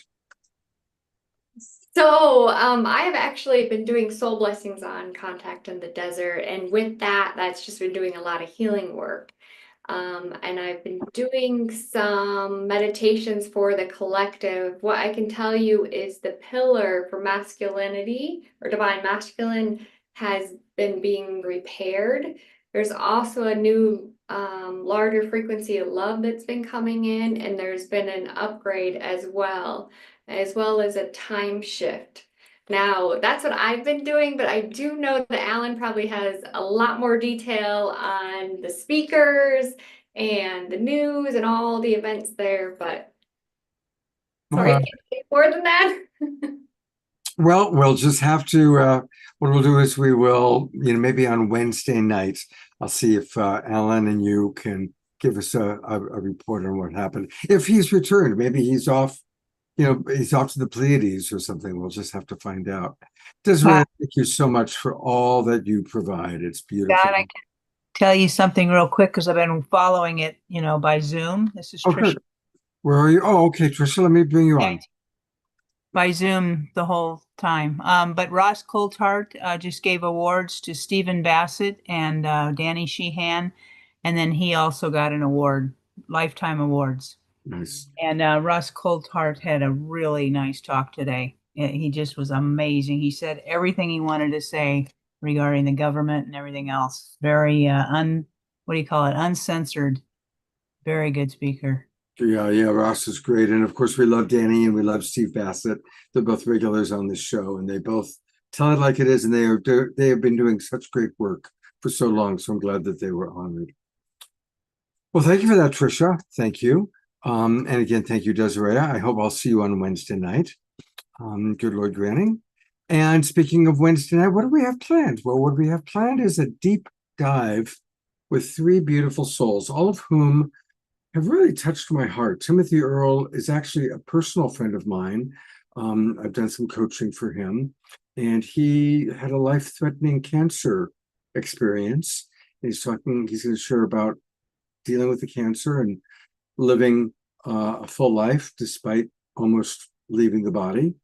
Hannah Bork, who we've had on as a musical artist, but she has an amazing story. So we're going to hear about her personal story. And I really enjoyed meeting Christian when he was on our show that was honoring our transgender friends. And he's got an incredible book all about awakening. So we're going to learn more about Christian and his wonderful work. So we'll have a deep dive with those three, and I'll see if Alan can join us, maybe with some of the other people from Contact in the Desert to give us that update on Wednesday night. Thank you, everybody, for being with us. It's been a powerful, amazing show. Keep the recording, send it to friends. This is the kind of show that you can use to turn people on to the awakening world. Kalina, Cornflower, Steve, and all these amazing people. So I'm buzzing, I'm high, and I'm going to go make some dinner. Take care, everybody. Let me take one last look, see if we've heard from Alan. We have not. So I'm going to say goodnight. I'll go to gallery view one last time. Everybody, you can all wave goodbye. Thank you so much. We'll look forward to seeing you on